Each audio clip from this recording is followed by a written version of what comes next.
தமிழ் நேசர்களே, வாசகர்களே, உங்களை மதுரை வாசகர் வட்டம் அன்புடன் வரவேற்கின்றது. இன்றைய தினம் இந்த அரங்கத்தில் மிக முக்கியமான 2 நிகழ்வுகள் நடைபெற உள்ளது.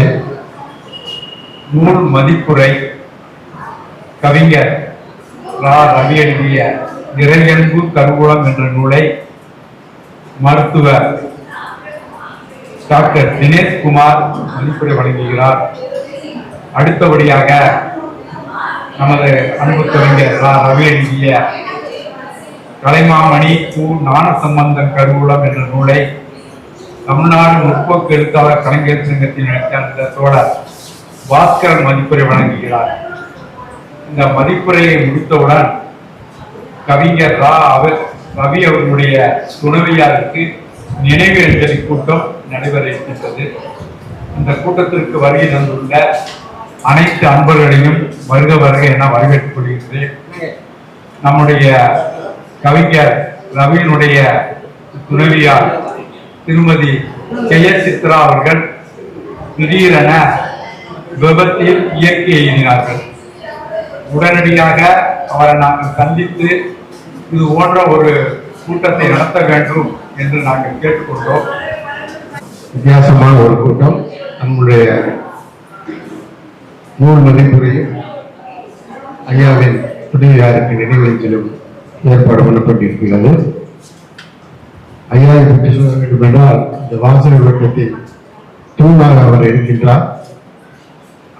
இந்த வாசகர் வட்டம் அமைவதற்கு முன்னோடியாக இருந்து எங்களுடன் ஒத்துழைத்து ஆரம்பத்திலிருந்து இந்த வாசகர் வட்டத்தை ஆரம்பித்ததிலிருந்து அதற்கான எல்லா வேலைகளையும் அவர் எடுத்து செய்து கொண்டிருக்கிறார்.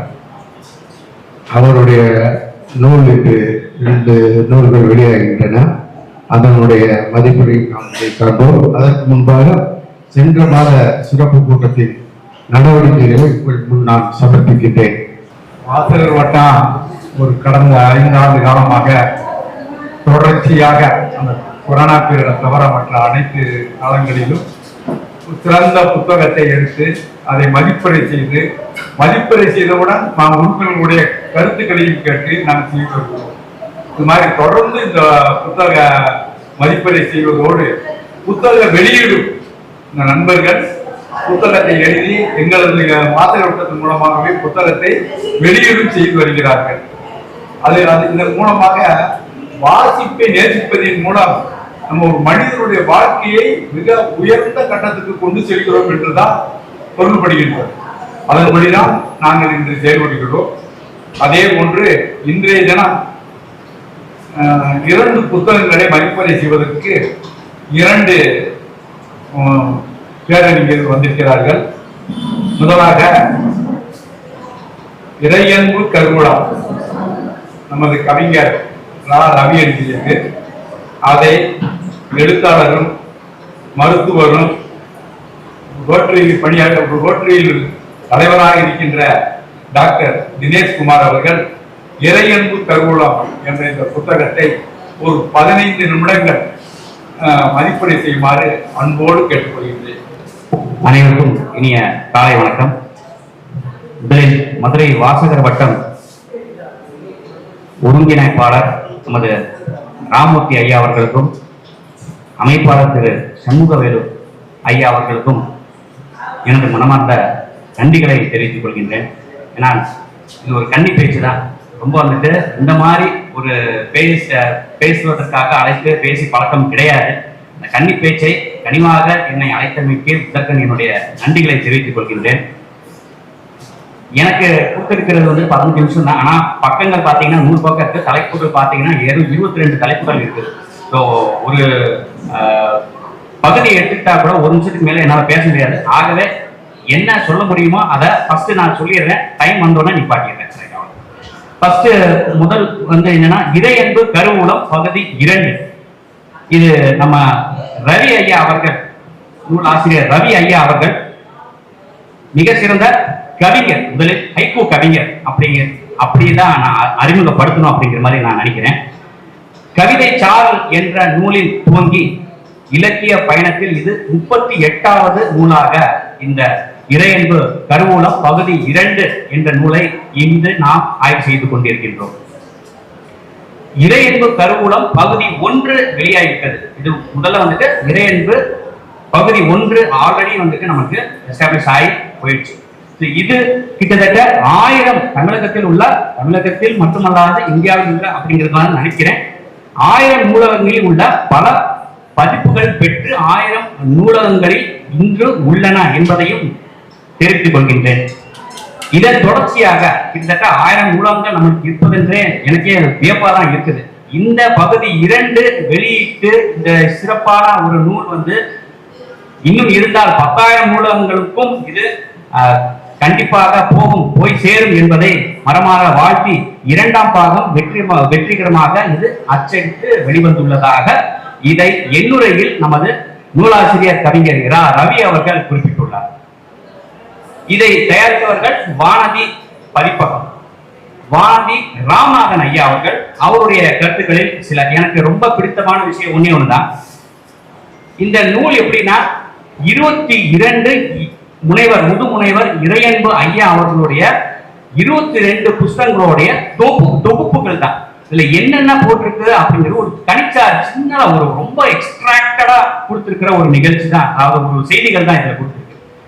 இதை இந்த ராமநாதன் ஐயா அவர்கள் வானதி பதிப்பாளர் ராமநாதன் ஐயா அவர்கள் எப்படி விவரிக்கிறார் என்றால், சூடான பொங்கல்ல முந்திரி பருப்பு பாத்தீங்களா, முந்திரி பருப்பு தாய் தன் குழந்தைக்கு ஊட்டுவதற்காக எடுத்து வைப்பது போல இந்த நூலில் உள்ள கருத்துக்கள் அமைந்துள்ளது. அவ்வளவு சிறப்பாக ஒரு கனிச்சாறு போல எடுத்து நம்மளுக்கு பருகிறதுக்கு ரெடியா கொடுத்திருக்கிறாங்க. இதை வந்துட்டு முந்திரி பருப்பு எப்படின்னா நம்மளுக்கு ரொம்ப சாப்பிட வந்துட்டு நம்ம திகட்டிடும். இதை எப்படி விவரித்திருக்கிறார் என்றால் அதை பக்குவமாக எடுத்து வைத்திருக்கிறார். சோ நாம் என்னன்னா அப்படி எடுத்து வாயில போட்டாலே போதும், அதோடைய முழுசான சுவையை நாம் ருசிக்க முடியும், ரசிக்கவும் முடியும்.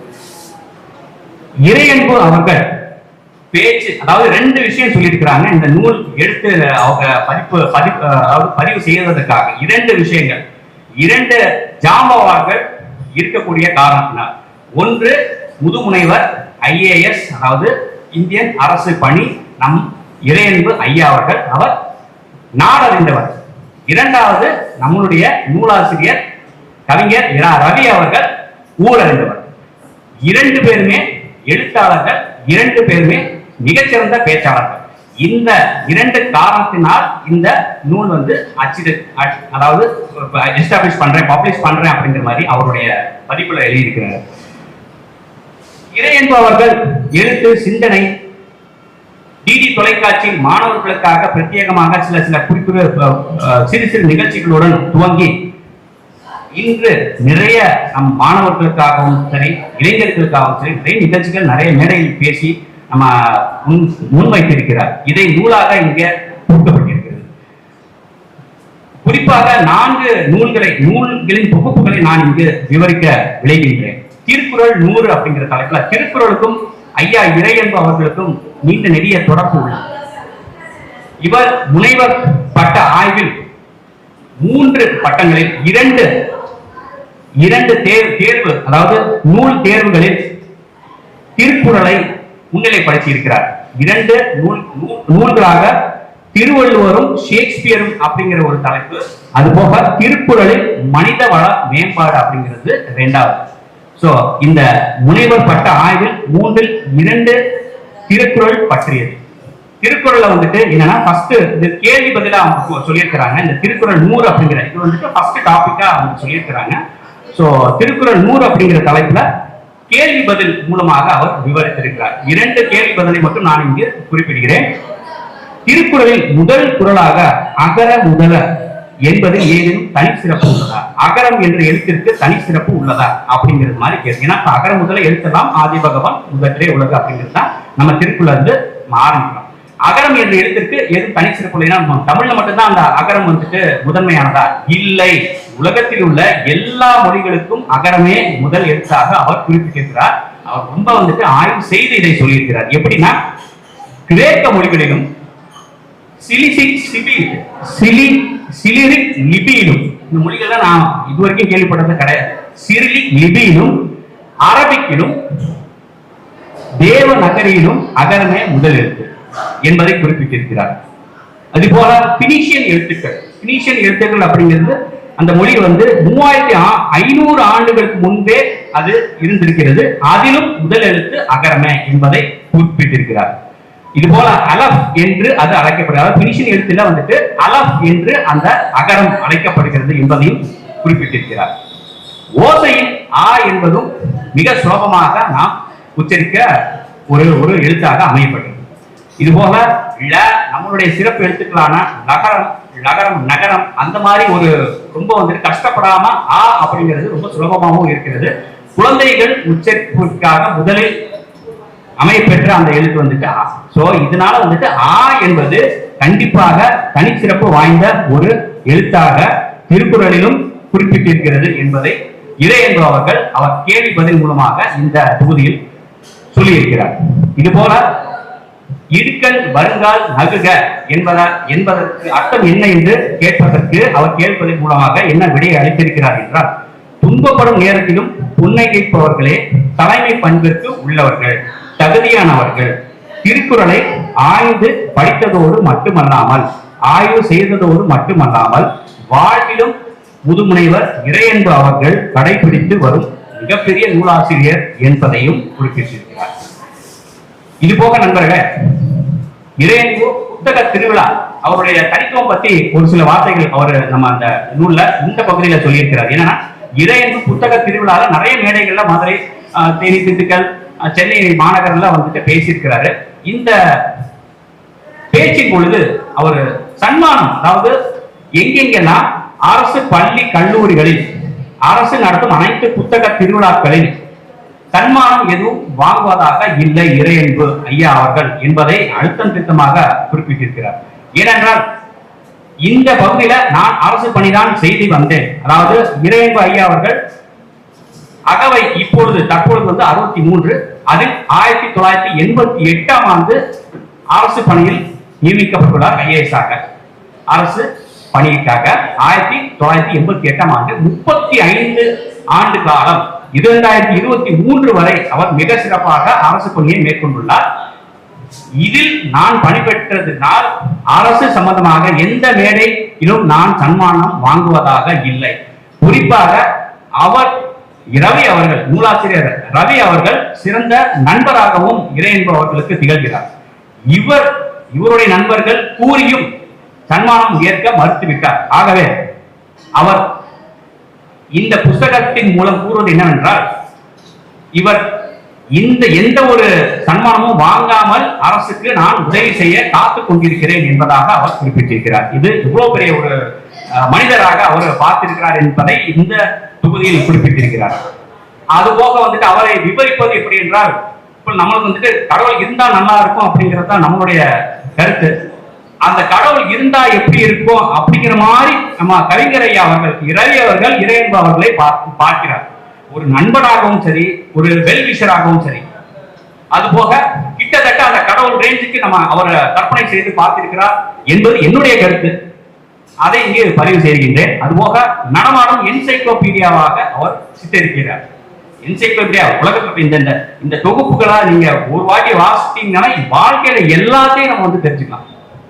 குழந்தை வளர்ப்பும் சரி, ஒரு உணவு சம்பந்தப்பட்ட இதுவாக இருந்தாலும் சரி, சயின்டிபிக்கா இருந்தாலும் சரி, விழிப்புணர்வு சரி, நட்பு சரி, இல்ல குடும்பம் எப்படி அமையப்பட்டது அப்படிங்கிறதும் சரி, இது மாதிரியான எல்லா கோணங்களிலும் மனோதத்துவம் பத்தி இது மாதிரி எல்லா திருக்குறள் அது போக 3 விஷயங்கள் பிரதானமா சொல்லியிருக்கிறாரு. டாவோயிசம் பற்றியும் நம்ம சூஃபியிசம் பற்றியும், அது போக திருக்குறள், பாரதியார் கவிதைகள் பற்றியும் மிக சிறப்பாக அவர் எடுத்துரைக்கிறார். இந்திரன் ரோபோ அவருடைய சிந்தனை, அவருடைய நினைவாற்றல் எப்படி இருக்கிறது என்றால், இந்திரன் ரோபோ படத்துல நம்ம ரோபோ அந்த ஸ்கேன் பண்ணு பாத்தீங்களா, அந்த ரோபோ அப்படியே லென்ஸ் மூலமா அந்த புக்கை பார்த்துட்டு ஒரு வாட்டி இப்படி பண்ணா அது ஸ்கேன் ஆயிருக்கு பாத்தீங்களா. இது மாதிரி கண்களில் பார்த்ததும் மனதில் பதிய வைத்து விடுகிறார். இது எப்படி என்றே தெரியவில்லை, அது வியந்து பார்க்கிறார் என்பதாக இவர் நம்ம ரவி அவர்கள் குறிப்பிட்டிருக்கிறார். அவரது நினைவாற்றல் மிகவும் பிரமிக்க வைக்கிறது. கிட்டத்தட்ட இந்த நூல்ல இந்த தொகுப்புகள் இறையன்பு ஓராண்டு உரைகள் என்ற முறையில் 4 புத்தகங்கள் எழுதியிருக்கிறார். தொகுதி 1 25 தலைப்புகள், தொகுதி 2 அதே 25 தலைப்புகள், தொகுதி 3 அதே 25 தலைப்புகள், தொகுதி 4 மட்டும் 26 தலைப்புகள், ஆக மொத்தம் 101 தலைப்புகள் இந்த இறையன்பு ஓராண்டு உரைகள் மூலம் அவர் கொடுத்திருக்கிறார். கிட்டத்தட்ட இறையன்பு அவர்கள் நான் பார்த்த பொழுது அவருடைய உருவத்தை பற்றி நான் இங்கே வரையறை செய்கிறேன். கிட்டத்தட்ட அவர் கொஞ்சம் குள்ளமா தான் இருப்பார். ரவி ஐயா அவர்கள் அவர் நட்புடன் சரி அவருடைய ஈக்குவலாக இருக்கிறாரு. இந்த ஹைட்லையும் சரி ஒரு 160 சென்டிமீட்டர் இருப்பார்னு நினைக்கிறேன். கிட்டத்தட்ட 5.5 அடி வச்சுக்கோங்க. ஆனால் 180 புஸ்தகங்கள் இதுவரையில் எழுதியிருக்கிறார். அவரோட ஹைட்டுக்கு மேல அவர் புஸ்தகங்களாக எழுதியிருக்கிறார். 200 தாண்டி போய் கொண்டிருக்கிறதாக குறிப்பிட்டிருக்கிறார். இந்த 4 தொகுப்பு புத்தகங்களும் 1800 பக்கங்களுடன் 1500 ரூபாய் மதிப்புள்ளவை. அதாவது கிட்டத்தட்ட ஒரு பேஜ் அப்படிங்கிற ஒரு பக்கம் பாத்தீங்கன்னா ஒரு 75 பைசா அப்படிங்கிற மாதிரி கணக்குல அவர் கொடுத்திருக்கிறார் என்பதை இங்கே சொல்லலாம். அதே மாதிரி 4 தொகுப்புகளிலும் பொதுவாக பேசிய நாள் இடம் எல்லாம் குறிப்பிட்டு மிகவும் நுட்பமாக அதை ஆவணப்படுத்தி உள்ளனர். இந்த 4 தொகுப்புகளிலும் 4 தொகுப்பு புத்தகங்களிலும் முக்கியமாக அந்த கருத்தை முக்கியமான கருத்துக்களை முக்கியமாக சில கருத்துக்கள் இருக்கும் பார்த்தீங்கன்னா அதை நிலவு போல வட்டமிட்டு தனியாக பெரிய எழுத்தில் செம்மையாக கொடுத்திருக்கின்றார்கள். இதை திருப்பியும் நம்ம ஃபுல் புக்கு படிக்கிறதுல இந்த அரைவட்ட வடிவ அந்த பெரிய எழுத்துக்களை படித்தால் மனதில் பதிய வைத்துவிடும் என்பது இந்த 4 தொகுப்புகளுமே ரவி அவர்கள் இங்கே குறிப்பிட்டிருக்கிறார். கிட்டத்தட்ட மாணவர்கள் அவசியம் படிக்க வேண்டிய இந்த தொகுப்புகள், இந்த 4 தொகுப்புகளுமே மாணவர்கள் படிக்க வேண்டிய ஒரு நூலாகவும் அவர் குறிப்பிட்டிருக்கிறார். அச்சய பாத்திரம் போல படிக்க படிக்க பல விஷயங்களை நாம் இதில் தெரிந்து கொள்ளலாம் என்பதாக குறிப்பிட்டிருக்கிறார். இது போல வாழ்வோடு தொடர்பு படுத்தி வாழ்வார். நான் சொன்ன மாதிரி இறையன்பு பத்தி எல்லாத்தையும் சொல்லி இருக்கிறார் நம்ம நூலாசிரியர் இறையன்பு அவர்கள். கிட்டத்தட்ட நான் சொன்ன மாதிரி ஒரு நட்பு ரீதியாகவும் சரி ஒரு ஆசானாகவும் சரி அவர் கருதி இருக்கிறார் என்பதை நான் இங்கு சொல்ல வேண்டும். வாழ்வோடு தொடர்பு படுத்தி வாழ்பவர் முதுமுனைவர் இறையன்பு அவர்கள். தேவையற்ற ஒரு சொல்லை கூட வீணாக்குவதாக இல்லை. சிற்பத்தை போல கச்சிதமாக அவர் பேசுகிறார். சரியான சொல்லை சரியான இடத்தில் பிசிறில்லாமல் பயன்படுத்துகிறார். இந்த வார்த்தைகள் இந்த நூலில் உள்ளன. இறையன்பு பற்றி நம்ம கவிஞர் ஐயா இரவி அவர்கள் இவ்வாறு வர்ணிக்கிறார் புதுமுனைவர் இறையன்பு அவர்களை பற்றி. இந்த நூலில் இறையன்பு அவர்கள் ஐயாவை வெகுவாகவே புகழ் உரைக்கிறார். அதே மாதிரி இதுல சில டாபிக்ஸ் மட்டும் எனக்கு கவர்ச்சியா இருக்குது. இந்த டாபிக்ஸ் அதாவது தலைப்புகள் மட்டும் எனக்கு ரொம்ப பிடிச்சிருக்கு. அப்படிங்கிற ரீதியில இலக்கியத்தில் மலர்கள் நான் ஏன் வாசிக்க வேண்டும், எப்படி எழுத வேண்டும், மகத்தான மௌனம், தேவையின் தேவை தலைப்புகளை பாருங்க எவ்வளவு சிறப்பா இருக்குது. அது பார்க்கும் போதே நம்மளுக்கு என்ன அப்படிங்கிற கியூரியாசிட்டி. அதாவது என்னன்னா இன்னொரு தலைப்பு இதுலயே போட்டுருக்கு. அது என்னன்னா நாமாக்கும் குடியல்லோம் அப்படிங்கிறதா. இது எனக்கு இன்னும் புரியல. மற்றபடி அறிஞர்கள் உங்களுக்கு இப்ப நீங்க ரெகுலரா படிச்சிருக்குன்னா உங்களுக்கு தெரியும். நாமாக்கும் குடியல்லோம் அப்படிங்கிற ஒரு தலைப்பு என்ன அப்படிங்கிறது புரியல. அதுக்கு பிறகு தான் நான் அதுல நிறைய எல்லாத்தையும் பத்தி சொல்லியிருக்கிறாரு. பட் அதோட விளக்கம் நான் பிறகு தருகிறேன்.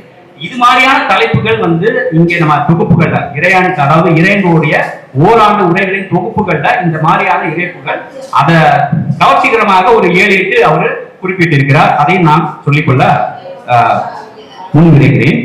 அண்ட் இது போக இறையன்பு பற்றிய கொடையை பற்றி கூறியிருக்கிறார். அண்மையில் கண்ணகி நகர்வாழ் பெண்களுக்கு ஆட்டோ ஓட்டும் பயிற்சி அது வழங்கி 5 ஆட்டோக்கள் வழங்கி வாழ்வில் ஒளியேற்றி உள்ளார் அந்த பெண்களுக்காக அப்படிங்கிறதும் இங்க குறிப்பிட்டுள்ளார்.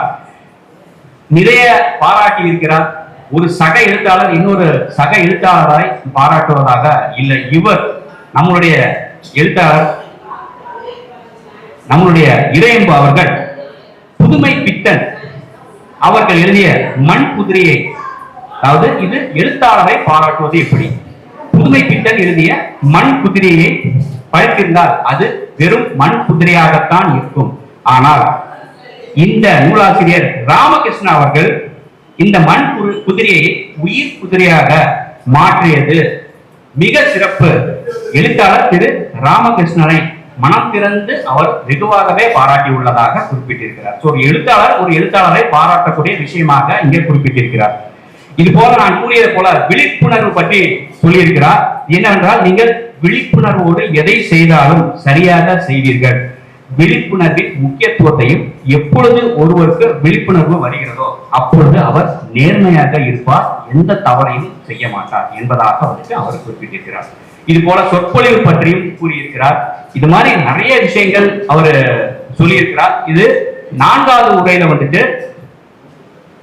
200க்கும் மேற்பட்ட புத்தகங்களை முனைவர் இறையன்பு அவர்கள் எழுதியிருந்தாலும் தமிழ், ஆங்கிலம், சமஸ்கிருதம், ஹிந்தி ஆகிய பல மொழிகளில் புலமை பெறுவோராகவும் தமிழ் இலக்கியங்கள் துவங்கி மேல்நாட்டு இலக்கியங்கள் வரை பல நூல்களை படித்து உள்வாங்கி தான் கற்றதை பேச்சின் மூலம், எழுத்தின் மூலம் வெளிப்படுத்தி இன்றைய இளைய சமுதாயத்தை அறிவார்ந்தவர்களாக மாற்றும் முயற்சி அமைதியாகவும் செய்து கொண்டிருக்கிறார் என்பதை குறிப்பிட்டிருக்கிறார். ஏன்னா கற்றுக்கொண்டே இருக்கிறார் அவரு. அதாவது ஒரு கிட்டத்தட்ட ஒரு 35 ஆண்டுகால அரசு பணி, இது போக இன்னுமே அதாவது அவரு கத்துக்கிட்ட விஷயத்தை நூலின் மூலமாகவும் பேச்சின் மூலமாகவும் இளைஞர்களுக்காகவும் நம்மளுடைய இளைய சமுதாயத்திற்காகவும் அவர் வழங்கிக் கொண்டே இருக்கிறார் என்பதை இங்கு குறிப்பிட்டிருக்கிறார். அதை அமைதியாகவும் செய்து கொண்டிருக்கிறார் என்பதாக அவர் கூறுகிறார். மனத்தை பற்றி கூறுகிறார். இதுல இந்த உன்னை அறிந்தால் என்ற ஒரு தலைப்புல ஒரு சுவாரஸ்யமான ஒரு விஷயம் இருக்குது.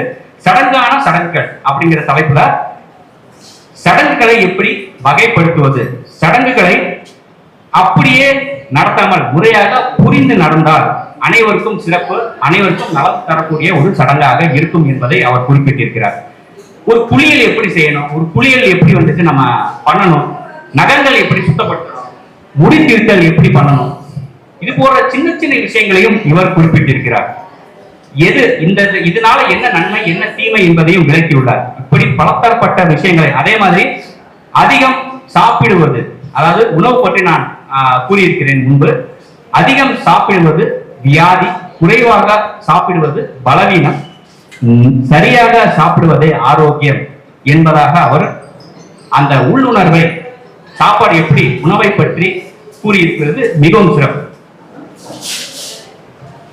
அதுபோல நண்பர்களே, இறையன்பு அவர்கள் இந்த நமக்குள் சில கேள்விகள் என்ற ஒரு சாப்டர்ல எப்படின்னா, இது என்னன்னா கேள்வியும் நானே பதிலும் நானே என்ற நூலின் ஒரு தொடர்ச்சியாகவும், இந்த நமக்குள் சில கேள்விகள் 2வது பதிப்பாகவும் அவர் கூறியிருக்கிறார். இதுல நிறைய விஷயங்கள் கேள்வி பதில், திருக்குறள் எப்படி ஒரு கேள்வி பதில் மூலமாக அவர் விவரித்திருக்கிறார், புரியும்படி விவரித்திருக்கிறாரோ அதுபோல நண்பர்களே, இந்த நமக்குள் சில கேள்விகளும் கேள்வி பதிலாக அவர் நம்மளுக்கு கொடுத்திருக்கிறார்.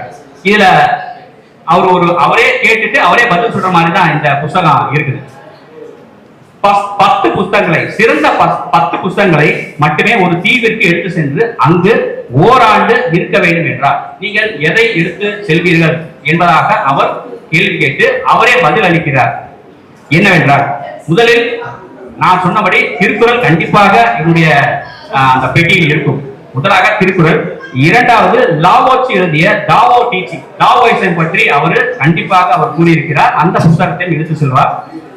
சங்கு எழுதிய போர்க்கலை, ஷேக்ஸ்பியர் நாடகங்கள், அதாவது திருக்குறளும் ஷேக்ஸ்பியர் அப்படிங்கிற முனைவப்பட்ட ஆய்வுல அவர் அந்த சித்தரிச்சதை இவர் ஷேக்ஸ்பியர் புத்தகங்களை எடுத்து போயிடுவாராம். இது போல பிளாட்டோவின் குடியரசு அந்த புத்தகத்தை எடுத்து போயிடுவாரு. கலீல் ஜிப்ரான் எழுதிய தீர்க்கதரிசி, மிக்கேல் நெமி எழுதிய நிர்தாலின் புத்தகம், ஹர்மன் ஹசி எழுதிய சித்தார்த்தா, பாரதியார் கவிதைகள், ஹெமிங்வே எழுதிய தலைவனும் கடலும் ஆகிய 10 புத்தகங்களை ஒரு தனித்தீவிற்கு எதுவும் தேவையில்லை. சாப்பாடு, அந்த குடிக்கிற தண்ணி மட்டும் இருந்தா போதும், யாரும் தேவையில்லை, தொலைபேசி தேவையில்லை, தொலைக்காட்சி தேவையில்லை, எதுவுமே தேவையில்லை, வானியல் அறிக்கை தேவையில்லை, எதுவுமே தேவையில்லை. எனக்கு 10 புத்தகங்கள் மட்டும் இருந்து என்னை அங்க விட்டுருங்க, நான் அந்த 1 வருஷத்தை நான் கப்பிடுறேன் அப்படிங்கிற மாதிரி இவர் சொல்லியிருக்கிறார். அந்த கேள்வி கேட்டு அவரே பதிலாக கூறியிருக்கிறார். இது போல மாணவர்களை பற்றி ஒரு விஷயத்தை நான் சொல்லியிருக்கிறேன். அவர் சொல்லியிருக்கிறாரு, மாணவர்கள் அதிகம் திருத்த வேண்டிய முயற்சியாக நீங்கள் எதை கருதுகிறீர்கள் என்பதை பற்றி அவர் ஒரு கேள்வி கேட்டிருக்கிறார். ஆங்கிலத்தை, முன் தலைமுறையில் ஆங்கிலத்தை தமிழில் மொழிபெயர்த்த தலைமுறையாக இருந்திருக்கிறது. ஆங்கிலத்தை படிப்பதற்கு ஆங்கிலத்தை தமிழில் மொழிபெயர்த்து நாம் பயின்றோம் முன் தலைமுறை.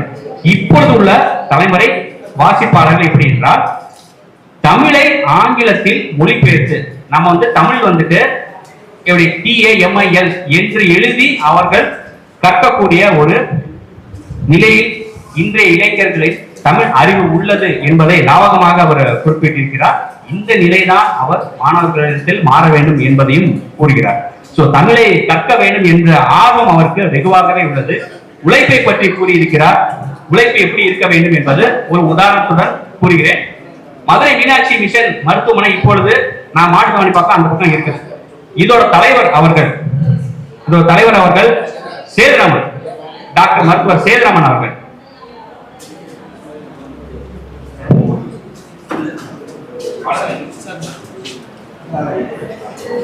மதுரை மீனாட்சி அம்மன் மருத்துவமனை அவருடைய தலைவர் அவர்கள் மருத்துவர் சேதுராமன் அவர்கள். இவர் முதல்ல வடக்கு மாசியில் நம்ம இந்த பக்கம் தான் நம்ம மதுரை மீனாட்சி ஹாஸ்பிட்டல் சின்ன ஹாஸ்பிட்டல் வச்சிருந்தார். மதுரை வடக்கு மாசி வீதிக்கு ராக்கப்பன் சாவடி அப்படிங்கிற ஒரு இடத்துல வச்சிருந்தார் போல. ஒரு 1980களில் வச்சிருந்தார் போல. அவருடைய செவிலியராக கம்பவுண்டராக திரு பாண்டியராஜன் அவர்கள் அங்கு அவருடன் இருந்திருக்கிறார்.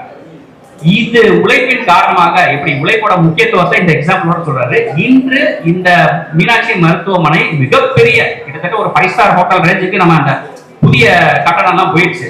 ஏன்னா அங்க போய் பாத்தீங்கன்னா எங்கேயுமே நம்ம தமிழ்நாட்டிலே எங்கேயும் பார்க்க முடியாத ஒரு ஸ்பெஷாலிட்டியோட இருக்குது. நிறைய ஃபெசிலிட்டிஸ் இருக்குது, பேஷண்ட் கம்ஃபர்ட் இருக்குது, போஸ்ட் ஆபரேட்டிவா உங்களுக்கு கேர் நிறைய பண்றாங்க. இந்த பெரிய ஹாஸ்பிட்டலோட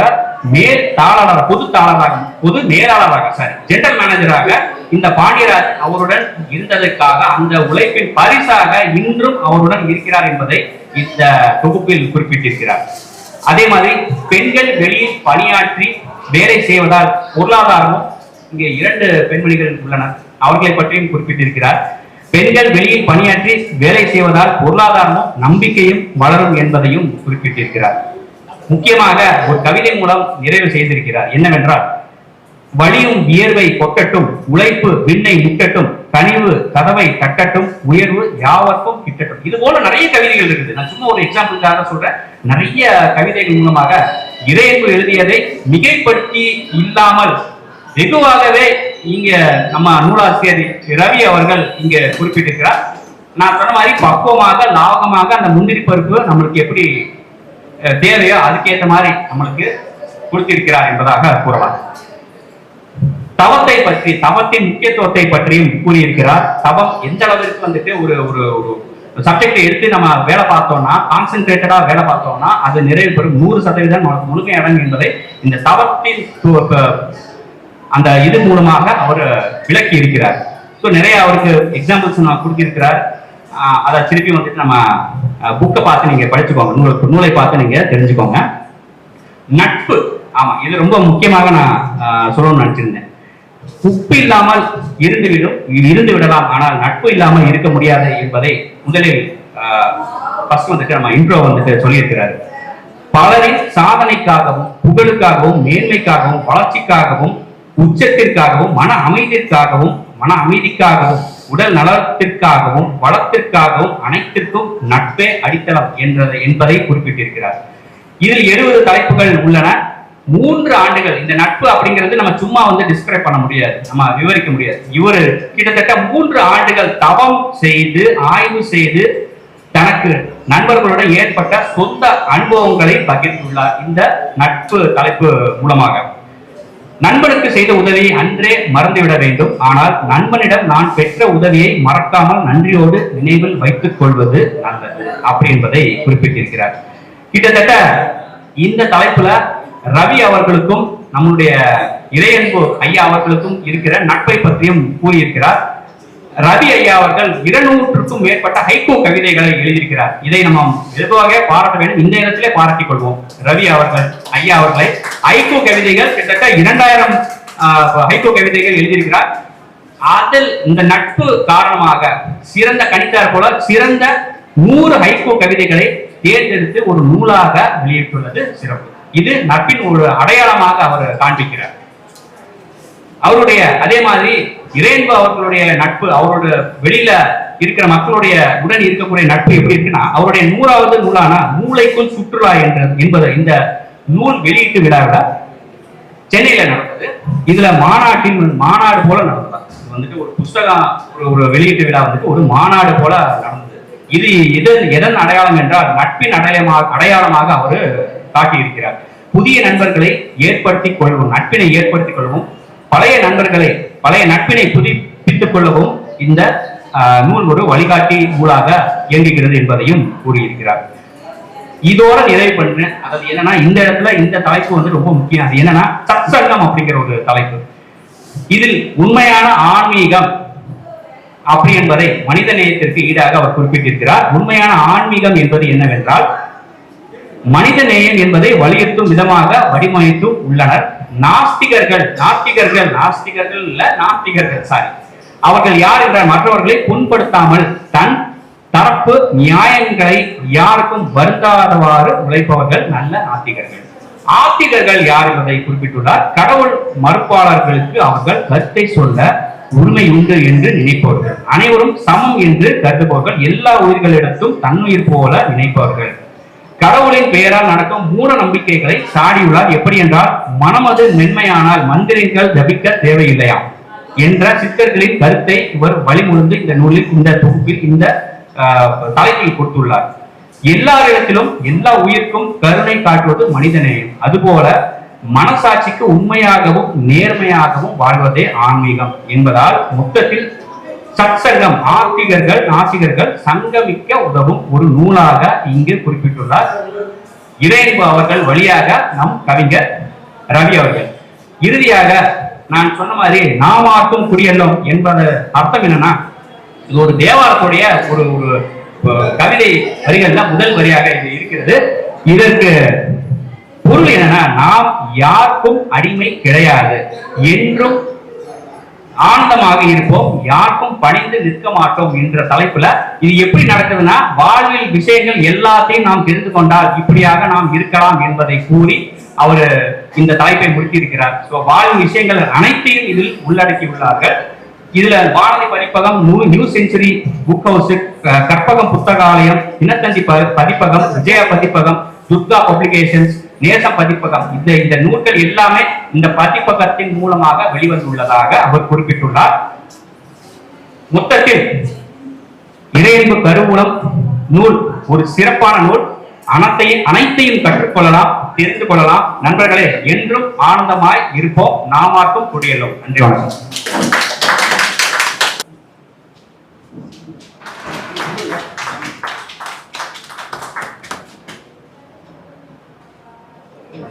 அவரை வாழ்த்துவதற்கு யார நம்ம இப்ப கூப்பிடலாம்னு பார்த்தோம்.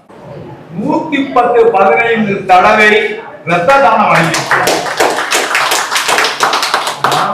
மதுரையில் இருக்கிற எல்லா மக்கள் உடம்புலயும் அவருடைய ரத்தம் ஓடுதுன்னு நான் நினைக்கிறேன். கலைஞருடைய பிறந்த நாள், அந்த பிறந்த நாள்ல அவர் வழங்கியிருக்கிறார்.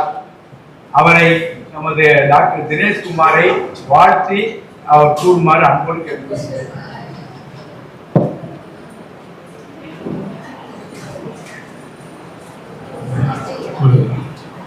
மிக எழுச்சியானதும் நிகழ்ச்சியானதுமான ஒரு நிகழ்ச்சி இது. ஏன்னா தம்பி ரவி அவர்கள் ஒரு நீண்ட காலமாக எனக்கு ரொம்ப அடக்கமானவர். இன்னும் கேட்டால் அவரே சொல்லுவார், அண்ணன் எனக்கு வழிகாட்டின்னு. அது மாதிரி தொடக்கத்திலேருந்து அவர் டவுசர் போட்ட காலத்திலிருந்து பயணிக்கிறவர். நல்ல ஒரு பெரியார் நெறியாகும், எடுத்திருக்க கொள்கைக்கு உண்மையா இருப்பாரு, உணர்வா இருப்பாரு. அவருடைய சிந்தனையினுடைய வெளிப்பாடுகளை பற்றி அவர் எழுதிய நூல்கள் எல்லாம் வெளிப்படுத்துகிறது. அவர் பொதுவாக நாங்கள் அந்த வடக்குமாசி பகுதியில் தொடர்ந்து நான் இயங்கி ஒரு 50 ஆண்டு கால பொது வாழ்க்கையில் இருக்கேன். அதுக்கு அடுத்து எனக்கு பின்னால இந்த பொது வாழ்க்கையில ஈடுபாடோட இருக்கக்கூடியவர் இளவல் அவர்கள்.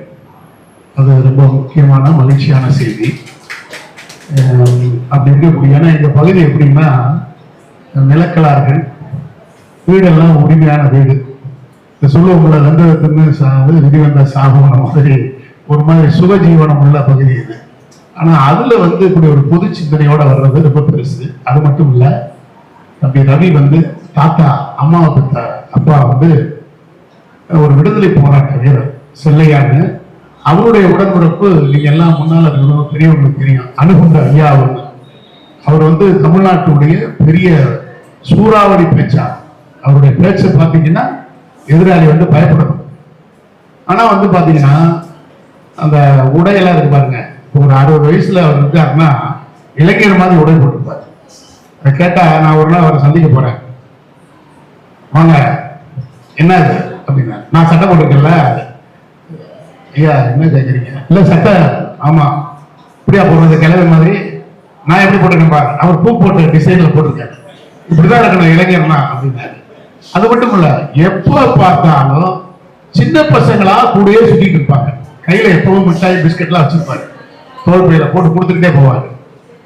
அதான் சொல்லுவாரு, மாநகராட்சி கூட்டத்துல மைக்க வந்து ஃபிட் பண்ணதை என்னால தாண்டாரு, ஏன்னா எடுத்து அடிப்பாராம்.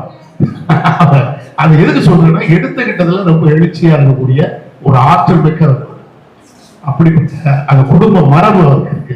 சும்மா தம்பியினுடையது, அப்புறம் அப்பாவளி அம்மாவளி, அவங்க அப்பாவிலேயே அப்படிப்பட்ட ஒரு பெரிய, அவங்க அப்பா பத்த தாத்தா தான் வந்து பெரிய ஆசிரியராக இருந்தவர். அவருடைய அந்த சிக்கனம் பாருங்க, வீட்டில் நிறைய பிள்ளைகள். இப்போ நீங்க இன்னைக்கு சனிக்கிழமை இல்லை ஞாயிற்றுக்கிழமை கறி எடுக்கணும் அப்படின்னா, ஒருத்தர் அந்த குடும்ப உறுப்பினர் எனக்கு கறி வேணாம்னா என்ன செய்வார் தெரியுமா, அவரு கறிக்கு 100 கிராம் காசு எடுத்து அவன்கிட்ட கொடுத்துருவார். சரி சாப்பிடல, இந்த பங்கு. சனிக்கிழமை என்ன இல்லைன்னு வச்சுக்கோங்க, இந்த அவனுக்கு என்ன காசு. அப்படி ரொம்ப கட்டுச்சிட்டா இருக்கிறது. அப்படி 2 பக்கமும் மரபு சார்ந்த அவரது. அது போல அவங்க துணையார் குடும்பமும் ரொம்ப மரபு சார்ந்த குடும்பம். அவங்க மச்சனெல்லாம் வந்திருக்கிறாரு. அதனால வந்து பாத்தீங்கன்னா அப்படிப்பட்ட தம்பி இந்த வாழ்க்கையில இந்த இழப்புன்றது ரொம்ப ஒரு கொடுமையானது.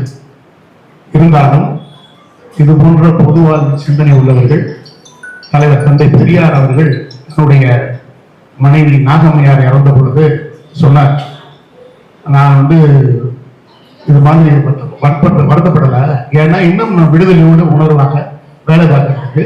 அது சொல்லும் போது சொல்றாரு, என் விடுதலை போயிடுச்சுதா, என்னுடைய உறவு போயிட்டுதா, அப்படி நிறைய காரணங்கள் சொல்றாரு. இதெல்லாம் போயிடுச்சா, என் துணைவு போயிட்டாங்கன்னா இதெல்லாம் போயிடுச்சுன்றாரு. அப்படிப்பட்ட உணர்வை தம்பி பெற்றிருக்கிறாரு. இருந்தாலும் அதில் மீண்டு வர்றதுக்கு இப்ப பாருங்க, மற்றவங்களாம் இதை வந்து இந்த நிகழ்ச்சியை இன்னமும் அதே பேச நினைப்பாங்க. அவர் ஐயா சொன்னது போல நிகழ்ச்சி நடத்தணும்னாங்க. அதனால நாங்க புத்தகத்தை பத்தி 2 புத்தகம் இருக்கு, அதை பத்தி வெளியிடுவோம் அப்படின்னு சொல்லிட்டாரு. அப்படிப்பட்ட ஒரு நல்ல பகுத்தறிவு சிந்தனையோட இருக்கக்கூடியவர். அவருக்கு நாங்கெல்லாம் துணையா இருப்போம், நம்மெல்லாம் துணையா இருப்போம். ரொம்ப சிறப்பா இயங்கிட்டவர். தொடர்ந்து அதுபோல ஞாயிற்றுக்கிழமை இங்க விடாது மாமதுரை கவிஞர் பேரவையை நடத்திக்கிட்டு இருக்கிறாரு.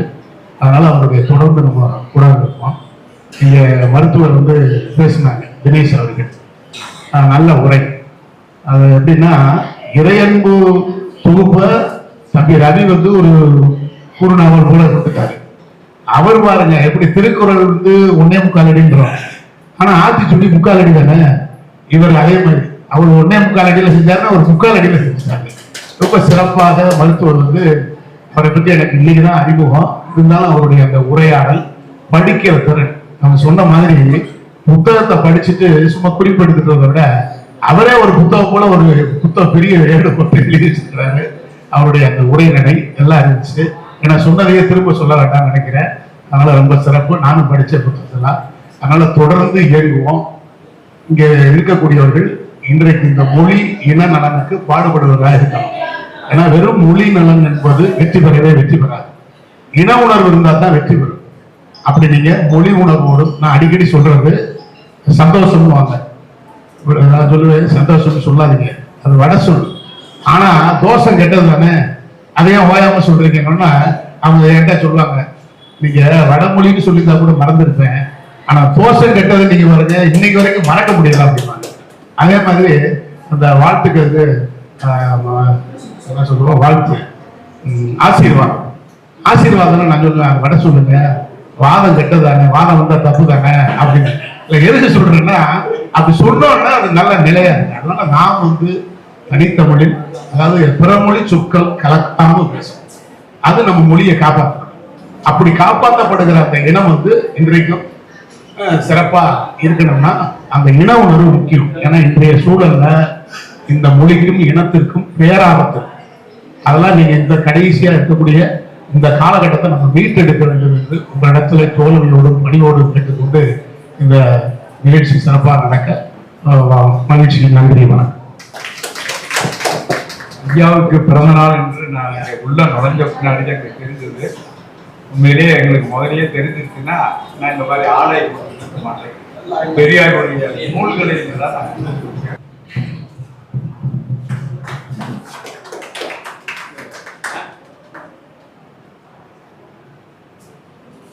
அடுத்தபடியாக 2 புத்தகம் எழுதியிருந்தாரு. 2 ஒரே மாதிரி ஒரு 100 பக்கங்கள் கொண்டது. ஞான சம்பந்தம். இது தொடர புத்தகங்கள்லாம் பார்த்தோம்னா இந்த இறை என்பது எப்படி ஊர் அறிய உலகறிய நாடறிய என்பவர் இவர் உலகறிய உள்ளவர் மதுரக்காரர். ஞான சம்பந்தம் தெரியாதவங்களே யாரும் கிடையாது. அப்படிப்பட்ட அந்த ஞான சம்பந்தத்தை பற்றி அவருடைய சொற்கள், அவருடைய பேச்சுக்கள் என்றைக்குமே நம்ம மறக்க முடியாது. டிவியில் வந்தாலும் சரி, யூடியூப்ல வந்தாலும் சரி, அந்த ஞான சம்பந்தத்துடைய கருவூலத்தை இவர் எடுத்து அப்படியே புத்தகமாக அதுவும் ஒரு 100 பக்கம் கொண்டது. இதை யாரிடம் கொடுப்பது என்று பார்த்தா ஞான சம்பந்தம் மாதிரியே பேசக்கூடியவர், நகைச்சுவையாக பேசக்கூடியவர் யார் இருப்பான்னு பார்த்தா தமிழ்நாடு முற்போக்கு எழுத்தாளர் கலைஞர் சங்கத்தை சேர்ந்த நமது பாஸ்கரன் அவர்கள். இந்த வாய்ப்பை எனக்கு கொடுத்த தலைவர் அவர்களுக்கும், வாசகவட்ட தலைவர் அவர்களுக்கும், இந்த வாய்ப்பு எனக்கு கிடைப்பதற்கு காரணமாக இந்த புத்தகத்தை எழுதிய கவிஞர் ரவி அவர்களுக்கும், என்னுடைய சகோதர புத்தக விமர்சகர் மாத்துவரையா அவர்களுக்கும், இப்பள்ளியை, இந்த இடத்தை இங்கு நாம் அனைவரும் அமர்ந்து கேட்பதற்காக காற்றாடி வசதியுடன், விளக்கு வசதியுடன் நமக்கு மனமோர்ந்து ஏற்படுத்தி கொடுத்த பள்ளி நிர்வாகி தலைவர் அவர்கள், இந்த விழாவை கண்டுகளிப்பதற்காக வந்திருக்கின்ற வாசகர் வட்டத்தை சேர்ந்த வயோதிக இளைஞர்களான என் உறவுகள் அனைவருக்கும் முதற்கண் என் நன்றி. இந்த புத்தகம் 9 தலைப்புகளை உள்ளடக்கி இருக்கிறது. அவர் ஒவ்வொரு புத்தகமும் ஒரு 50 பக்கம் 60 பக்கம் எழுதியிருப்பாரு. ஞான சம்பந்தம் அவர்கள் அதை நம்முடைய கவிஞர் ஹைக்கூ கவிஞர் என்று பெயர் எடுத்தவர். அதை அவர் சுருக்கி நான் கரெக்டாக எண்ணி பார்த்தேன், 9 புத்தகத்தை 35 பக்கத்தில் முடிச்சிட்டார். ஏன்னா ஹைக்கூ என்பதே மிகப்பெரிய விஷயத்தை, ஆழமான அதிகமான விஷயத்தை சுருக்கமாக நறுக்கென்று உரைப்பது. அதனால இதையும் அப்படி கொடுத்துட்டாரு. இதிலிருந்து நாம் சுருக்கினால் என்ன கிடைக்கும்? ஆக இந்த விஷயத்தை உங்களுடன் பகிர்ந்து கொள்வதற்கு வந்த எங்களுக்கு வைத்த ஒரு பரிசு என்றுதான் நான் நினைச்சேன். என்ன இதை போய் 15 நிமிஷத்துக்குள்ள பேசணும், இல்லைன்னா மேசை டாக்டர் தட்டி வைத்தார் தலைவரே. முயற்சிக்கிறேன் உங்கள் அனைவருடைய ஆதரவோடு, அன்போடு. இந்த புத்தகத்தை நான் 3 பிரிவுகளாக பிரித்திருக்கிறேன். கலைமாமணி ஞான சம்பந்தன் அவர்களை பற்றி கவிஞர் ரவி அவர்கள் என்ன கூறுகிறார், கவிஞர் ரவி அவர்களை பற்றி கலைமாமணி ஞான சம்பந்தன் என்ன கூறுகிறார், கலைமாமணி ஞான சம்பந்தனின் 9 புத்தகங்களை பற்றி கவிஞர் ரவி என்ன கூறுகிறார் என்று 3 பிரிவுகளாக இதை பிரித்து உங்களிடம் பகிர்ந்து கொள்ளலாம் என்று இருக்கின்றேன். நம்முடைய கவிஞரை பற்றி முதலில் ஒரு குறிப்போடு தொடர்கிறது. நம் கவிஞர் ரவி 1977 புத்தகம் எழுத ஆரம்பிக்கின்றார். இப்பொழுது 2026, 29 ஆண்டுகள் ஆகிவிட்டன. 39 புத்தகம், இதோட 29 வருஷத்துல 39 புத்தகம் எழுதியிருக்காரு. நம்ம 39 புத்தகம் வாசிச்சிருப்போமா என்பதே ஒரு அரசு பணியாளராக இருந்தால் கஷ்டம். வீட்டில் ஃப்ரீயா இருக்கோம்னா செஞ்சுக்குருவோம். வேலை பார்க்குறவங்களா இருந்தால் அந்த வேலை வக்கீலே சோழி இருந்தோன்னு இருப்பேன். அதுக்கு மேலே படிக்கிறது எங்கே? போயிட்டு வரும்போது கைகால ஒன்று அப்படியே கடற்படங்கள் படுத்துருமான்னு வரும்போது ஏன்னா படிக்கிறது அப்படி இருப்பான். ஆனால் இவர் ஒரு அரசு பணியாளர். அந்த பணியையும் செய்து கொண்டு இத்தனை புத்தகத்தையும் எழுதியிருக்கார் என்றால் நேர மேலாண்மை, அந்த நேரத்தை எந்த நேரத்தை எப்படி பயன்படுத்தணுங்கிறத மிக தெளிவாக தெரிந்திருக்கிறார். அதை பற்றி நாமும் அவரிடம் விசாரித்து தெரிஞ்சுக்கிட்டோம்னா நமக்கு நல்லா இருக்கும். அடுத்து நம்முடைய கவிஞர் நிறைய விருது பெற்றவராக இருக்கார். நமக்கு பார்க்க நம்ம வடக்கு மசீதிக்காரரு, நம்ம சொந்தக்காரரு, நம்ம ஏரியாக்காரரு, நம்ம தம்பி, நம்ம அண்ணன், சகோதரர் அப்படின்னு தான் தெரியும் பக்கத்து வீட்டுக்காரரு. ஆனால் இவர் விருதுகள் உடைய ஒட்டுமொத்த ஒரு குவியலாக இருக்கிறார். ஏதோ 10 விருது வாங்கி இருக்கிறார் நமக்கே மிகுந்த ஆச்சரியமாக இருக்கிறது. சிறந்த அரசு பணியாளர், நகைச்சுவை மன்ற விருது, கலைமாமணி விக்ரமன் விருது, எழுத்தோலை விருது, ஹைக்கூ செம்மல் விருது, பாரதி விருது, தமிழ் செம்மல் விருது, வாழ்நாள் சாதனையாளர் விருது என்றும் இவர் ஒரு மேலை பேச்சாளராகவும் கவிஞராகவும் பன்முகத்தன்மையில் இருக்கிறார். நம்ம ஒரு ஆள் நம்மளா இருப்பான். ஒரு கவர்மெண்ட்ல வேலை பார்க்குறோம்னா ஒரு பணியாளர் அப்படித்தான் இருக்கும். அதையும் தாண்டினா ஒரு வீட்டுக்காரன்னு ஒரு பதவி இருக்கும், பிள்ளைகளுக்கு அப்பான்னு ஒரு பதவி இருக்கும். அந்த 2 பதவியிலையும் நம்ம எப்படி பார்க்குறோம்ன்றத வீட்டுக்காரங்க பிள்ளைங்க கேட்டாலும் தெரியும். இதெல்லாம் ஒரு ஆள்கிட்ட அவங்க நிறைய சொல்லுவாங்க. ஆனால் அத்தனை பணியும் நம்ம எல்லா பேர்த்தையும் நல்ல பேர் வாங்கி செய்ய முடியாது. ஒரு அனைத்திலும் நல்ல பெயர் எடுத்துதான் செஞ்சிருக்காரு. அது எல்லாம் ரொம்ப பாராட்டும்படி இருப்பதோடு இன்னொரு தகவல் என்னன்னா, இவர் புது கவிதை நிறைய எழுதுறாரு. இந்த புது கவிதையை தியாகராஜா காலேஜில் அட்டானமஸ் அந்த செல்ஃப் ஃபைனான்ஸ் செக்ஷன் இருக்கு, சுயநிதி பிரிவு. அந்த சுயநிதி பிரிவில் பாட புத்தகமாகவும் ஆக்கிட்டாங்க இவருடைய புத்தகத்தை. அதே கல்லூரியில் ஒரு பையன் பிரபாகரன் படிக்கிறாரு. அவர் என்னத்தை படிக்கிறாருன்னா, அப்பா எழுதிய கவிதை புஸ்தகத்தை மகனே பாடகமாக எடுத்து படிக்கின்ற ஒரு வாய்ப்பை நம்முடைய கவிஞர் ரவி அவர்கள் பெற்றிருக்கிறார். இது எவ்வளோ பெரிய விஷயம். பெரிய தலைவர்கள் பற்றி அதெல்லாம் வரும். அவங்க பையன் போய் விருது வாங்குவார் அப்பாக்கா அப்படின்லாம். ஆனால் அப்பா இருக்கிறது அப்பா இருக்கும்போதே மகன் பாடமாக படிக்கிறதுலாம் இந்த மதுரை வடக்கு மாசி வீதி கொடுத்து வச்சிருக்கிறதுலாம் சொல்ல வேண்டியிருக்கு. அதையும் தாண்டி இவரை பற்றி குறிப்பிடும்போது, இவர் சுற்றுலாத்துறையினுடைய உதவி வளர்ச்சி அலுவலராக வேலை பார்க்குறாரு மதுரை விமான நிலையத்தில். ஞானசம்பந்தன் கூட மிகுந்த நட்போடு இருக்கிறாரு. அவர் ஒரு நாள் திடீர்னு சென்னைக்கு போகணும். அவர் போக வேண்டிய விமானம் ரத்தாயிடுச்சு. ஆனால் அவரை அன்றைக்கி அங்கே போகணும், பேச்சு ஆகணும். அதுக்கு அவங்க பேர்களெல்லாம் போட்டு அவங்க நோட்டீஸ் அடிச்சு மக்கள் கூட்டிகிட்டு இருக்காங்க. வாசகர்கள் பார்வையாளர் இருக்காங்க. ரவி போக முடியல, என்ன செய்ய போறேன்றாரு. அப்படியா அப்படின்ட்டு அன்னைக்கு இந்த இன்டர்நெட்டு அது இது இந்த வசதியெல்லாம் இல்லாத காலம். அப்படின்னா நம்ம போய் சர்ச் பண்ணுவோம், எதில் கிடைக்குது, அடுத்த பிளேட் என்னெல்லாம் நோண்டி பார்த்து பண்ணலாம். எதுவுமே இல்லாத எல்லாம் மேலுலா பண்ண வேண்டிய ஒரு காலகட்டத்தில் இவர் அந்த அலுவலராக இருந்த அந்த அனுபவத்தில் அங்குள்ள மேலாளரை, விமான நிலைய மேலாளரை தொடர்பு கொண்டு விஷயத்தை சொல்லி ஞானசம்பந்தனுக்கு ஒரு டிக்கெட் எடுத்து திருமணி ஒரு பிள்ளைக்கு போது அதில் ஒரு டிக்கெட் போட்டு வாங்கன்னு வர சொல்லி அவரை ஏற்றி அனுப்பிச்சி விட்டார். அவர் அங்கே போய் பேசுகிற அந்த மேடையில் பத்மஸ்ரீ கமலஹாசனும் கலந்து கொள்கின்ற ஒரு நிகழ்ச்சி. அவர் அங்கேயே சொல்கிறார், இன்னைக்கு உங்கள் முன்பாக நான் வந்து கலந்து கொள்வது பேசுவது இது அனைத்துக்கும் காரணம் என்னுடைய நண்பர் விமான நிலையத்தில் பணி செய்கின்ற சுற்றுலாத்துறை அலுவலரான கவிஞர் ரவிதான் காரணம் சொல்றாரு. இதை தாண்டி ஒருத்தோட அந்த தியாகராஜா கல்லூரிக்கு அவரை நேரில் சந்திக்க போகிறாரு. நம்ம கவிஞர் ரவி போறாங்க.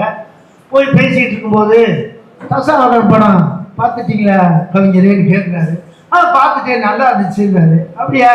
அப்படி பேசிட்டு இருக்கும்போதே இவரோட பேசிக்கிட்டே அவர் கமலஹாசனுக்கு ஃபோன் பண்ணிட்டார்.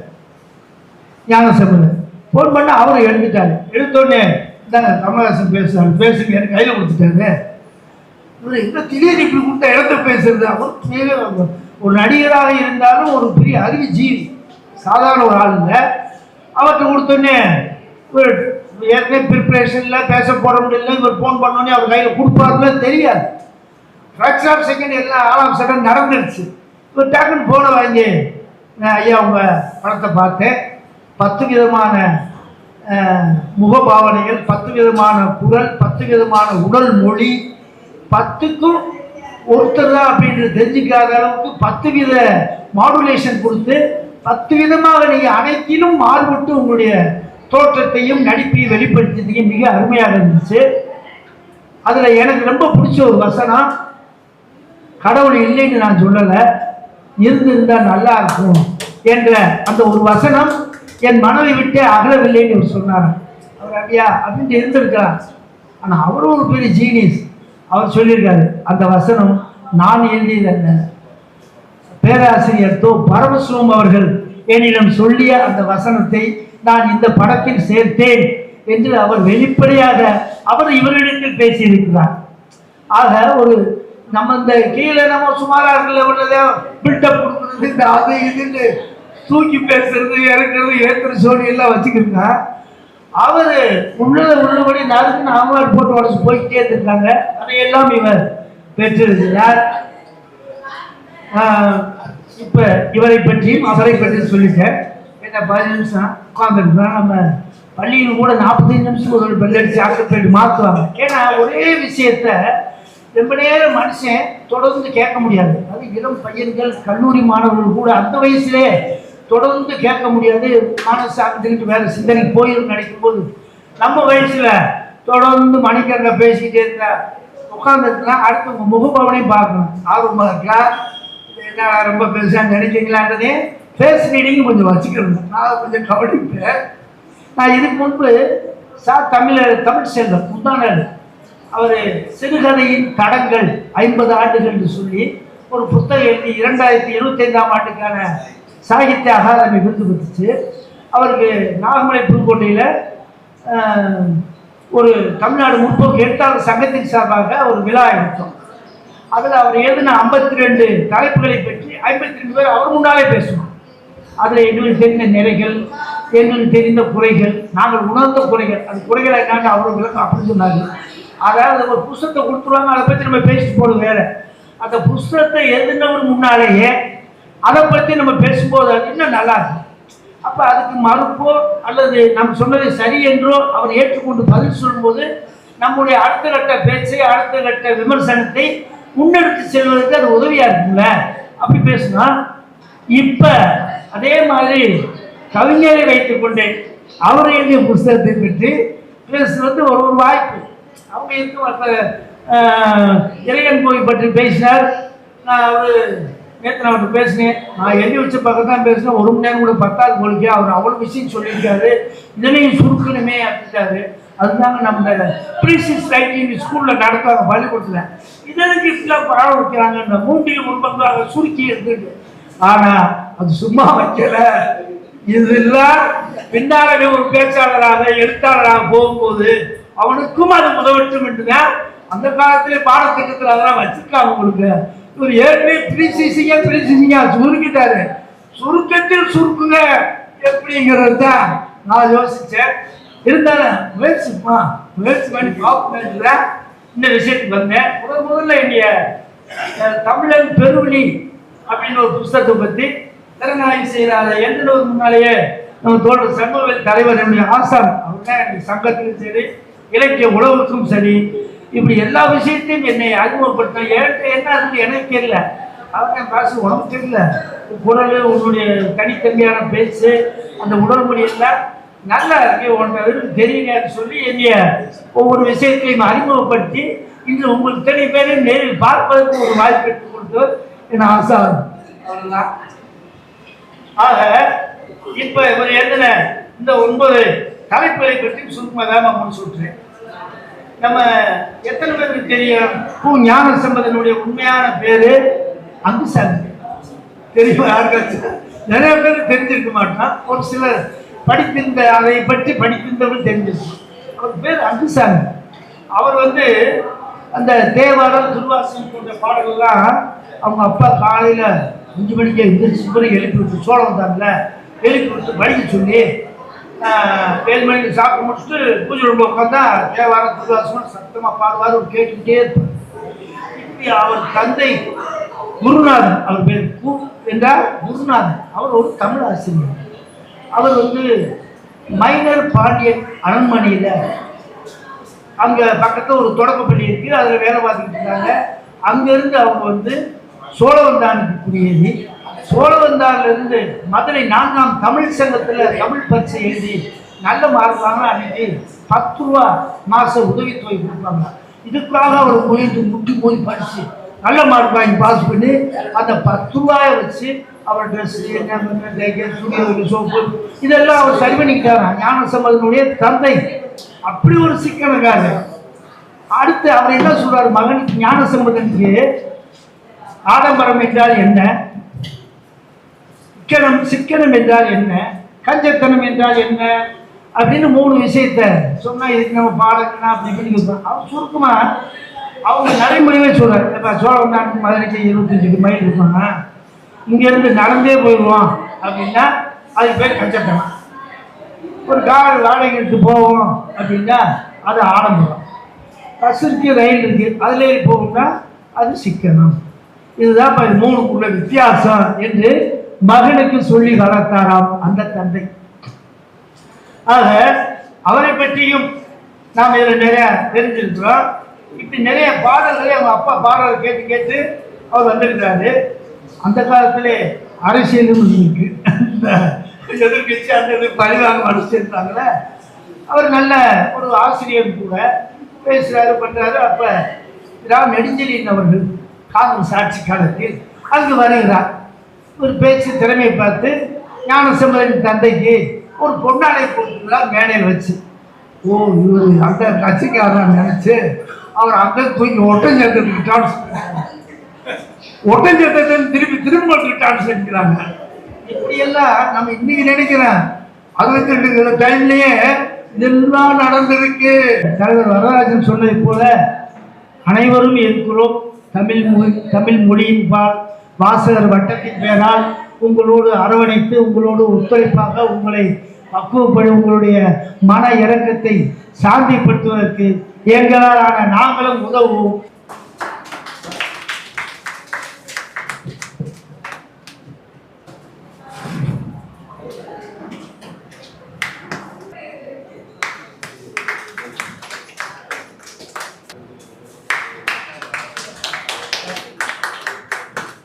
பாஸ்கரன் அவர்களுக்கு நூலாசிரியர் ரவி அவர்கள் பேசுகிறார். அவருடைய மைத்துனர் பொன்னாடை அணிவிக்கிறார்.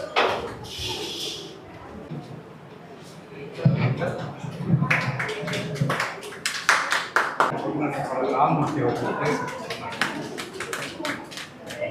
மிகப்பெரும் இழப்புகளிலும் தன்னுடைய பணி தொடர்ந்து நடக்க வேண்டும் என்ற எண்ணத்தோடு இந்த நூல் வெளியீட்டு விழாவை வைத்து அவ்விழாவிலேயே தன்னுடைய துணைவியாருக்கும் இணைவேந்தல் நிகழ்வை நடத்தியிருக்கிற அருமை சகோதரர் ஹைகோ ரவி அவர்களுக்கு அவருடைய பணி தொடர்ந்து நடக்க வேண்டும். இந்த பொன்னாடையை நான் போர்த்துவதாக நினைக்க வேண்டாம், மறைந்த சகோதரியார் போர்த்துவதாக நினைத்து அவர் எப்படி நீங்கள் நூல் வெளியிட்டு போதெல்லாம் மகிழ்ந்தாரோ அதுபோல இன்னும் உங்களுடைய நூல் வெளியீட்டை பார்த்து அவர் அங்கிருந்து மகிழ வேண்டும் என்ற எண்ணத்தோடு இந்த பொன்னாடையை எல்லோருடைய சார்பிலும் போர்த்துவதில் பெருமை அடைகிறேன்.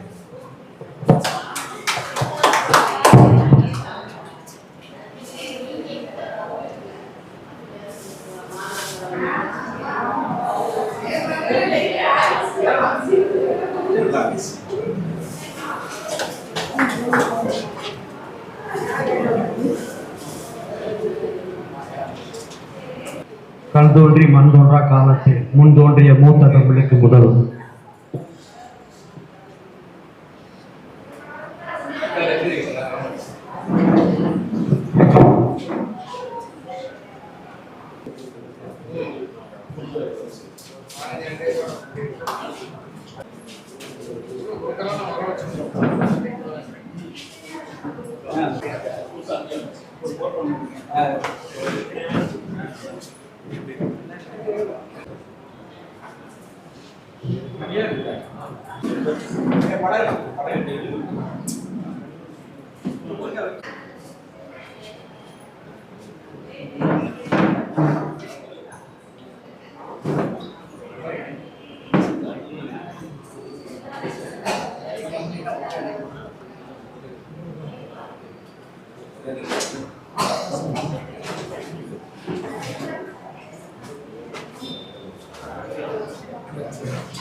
கல்தோன்றி மண்தோன்றா காலத்தை முன்தோன்றிய மூத்த தமிழுக்கு முதல் வணக்கம்.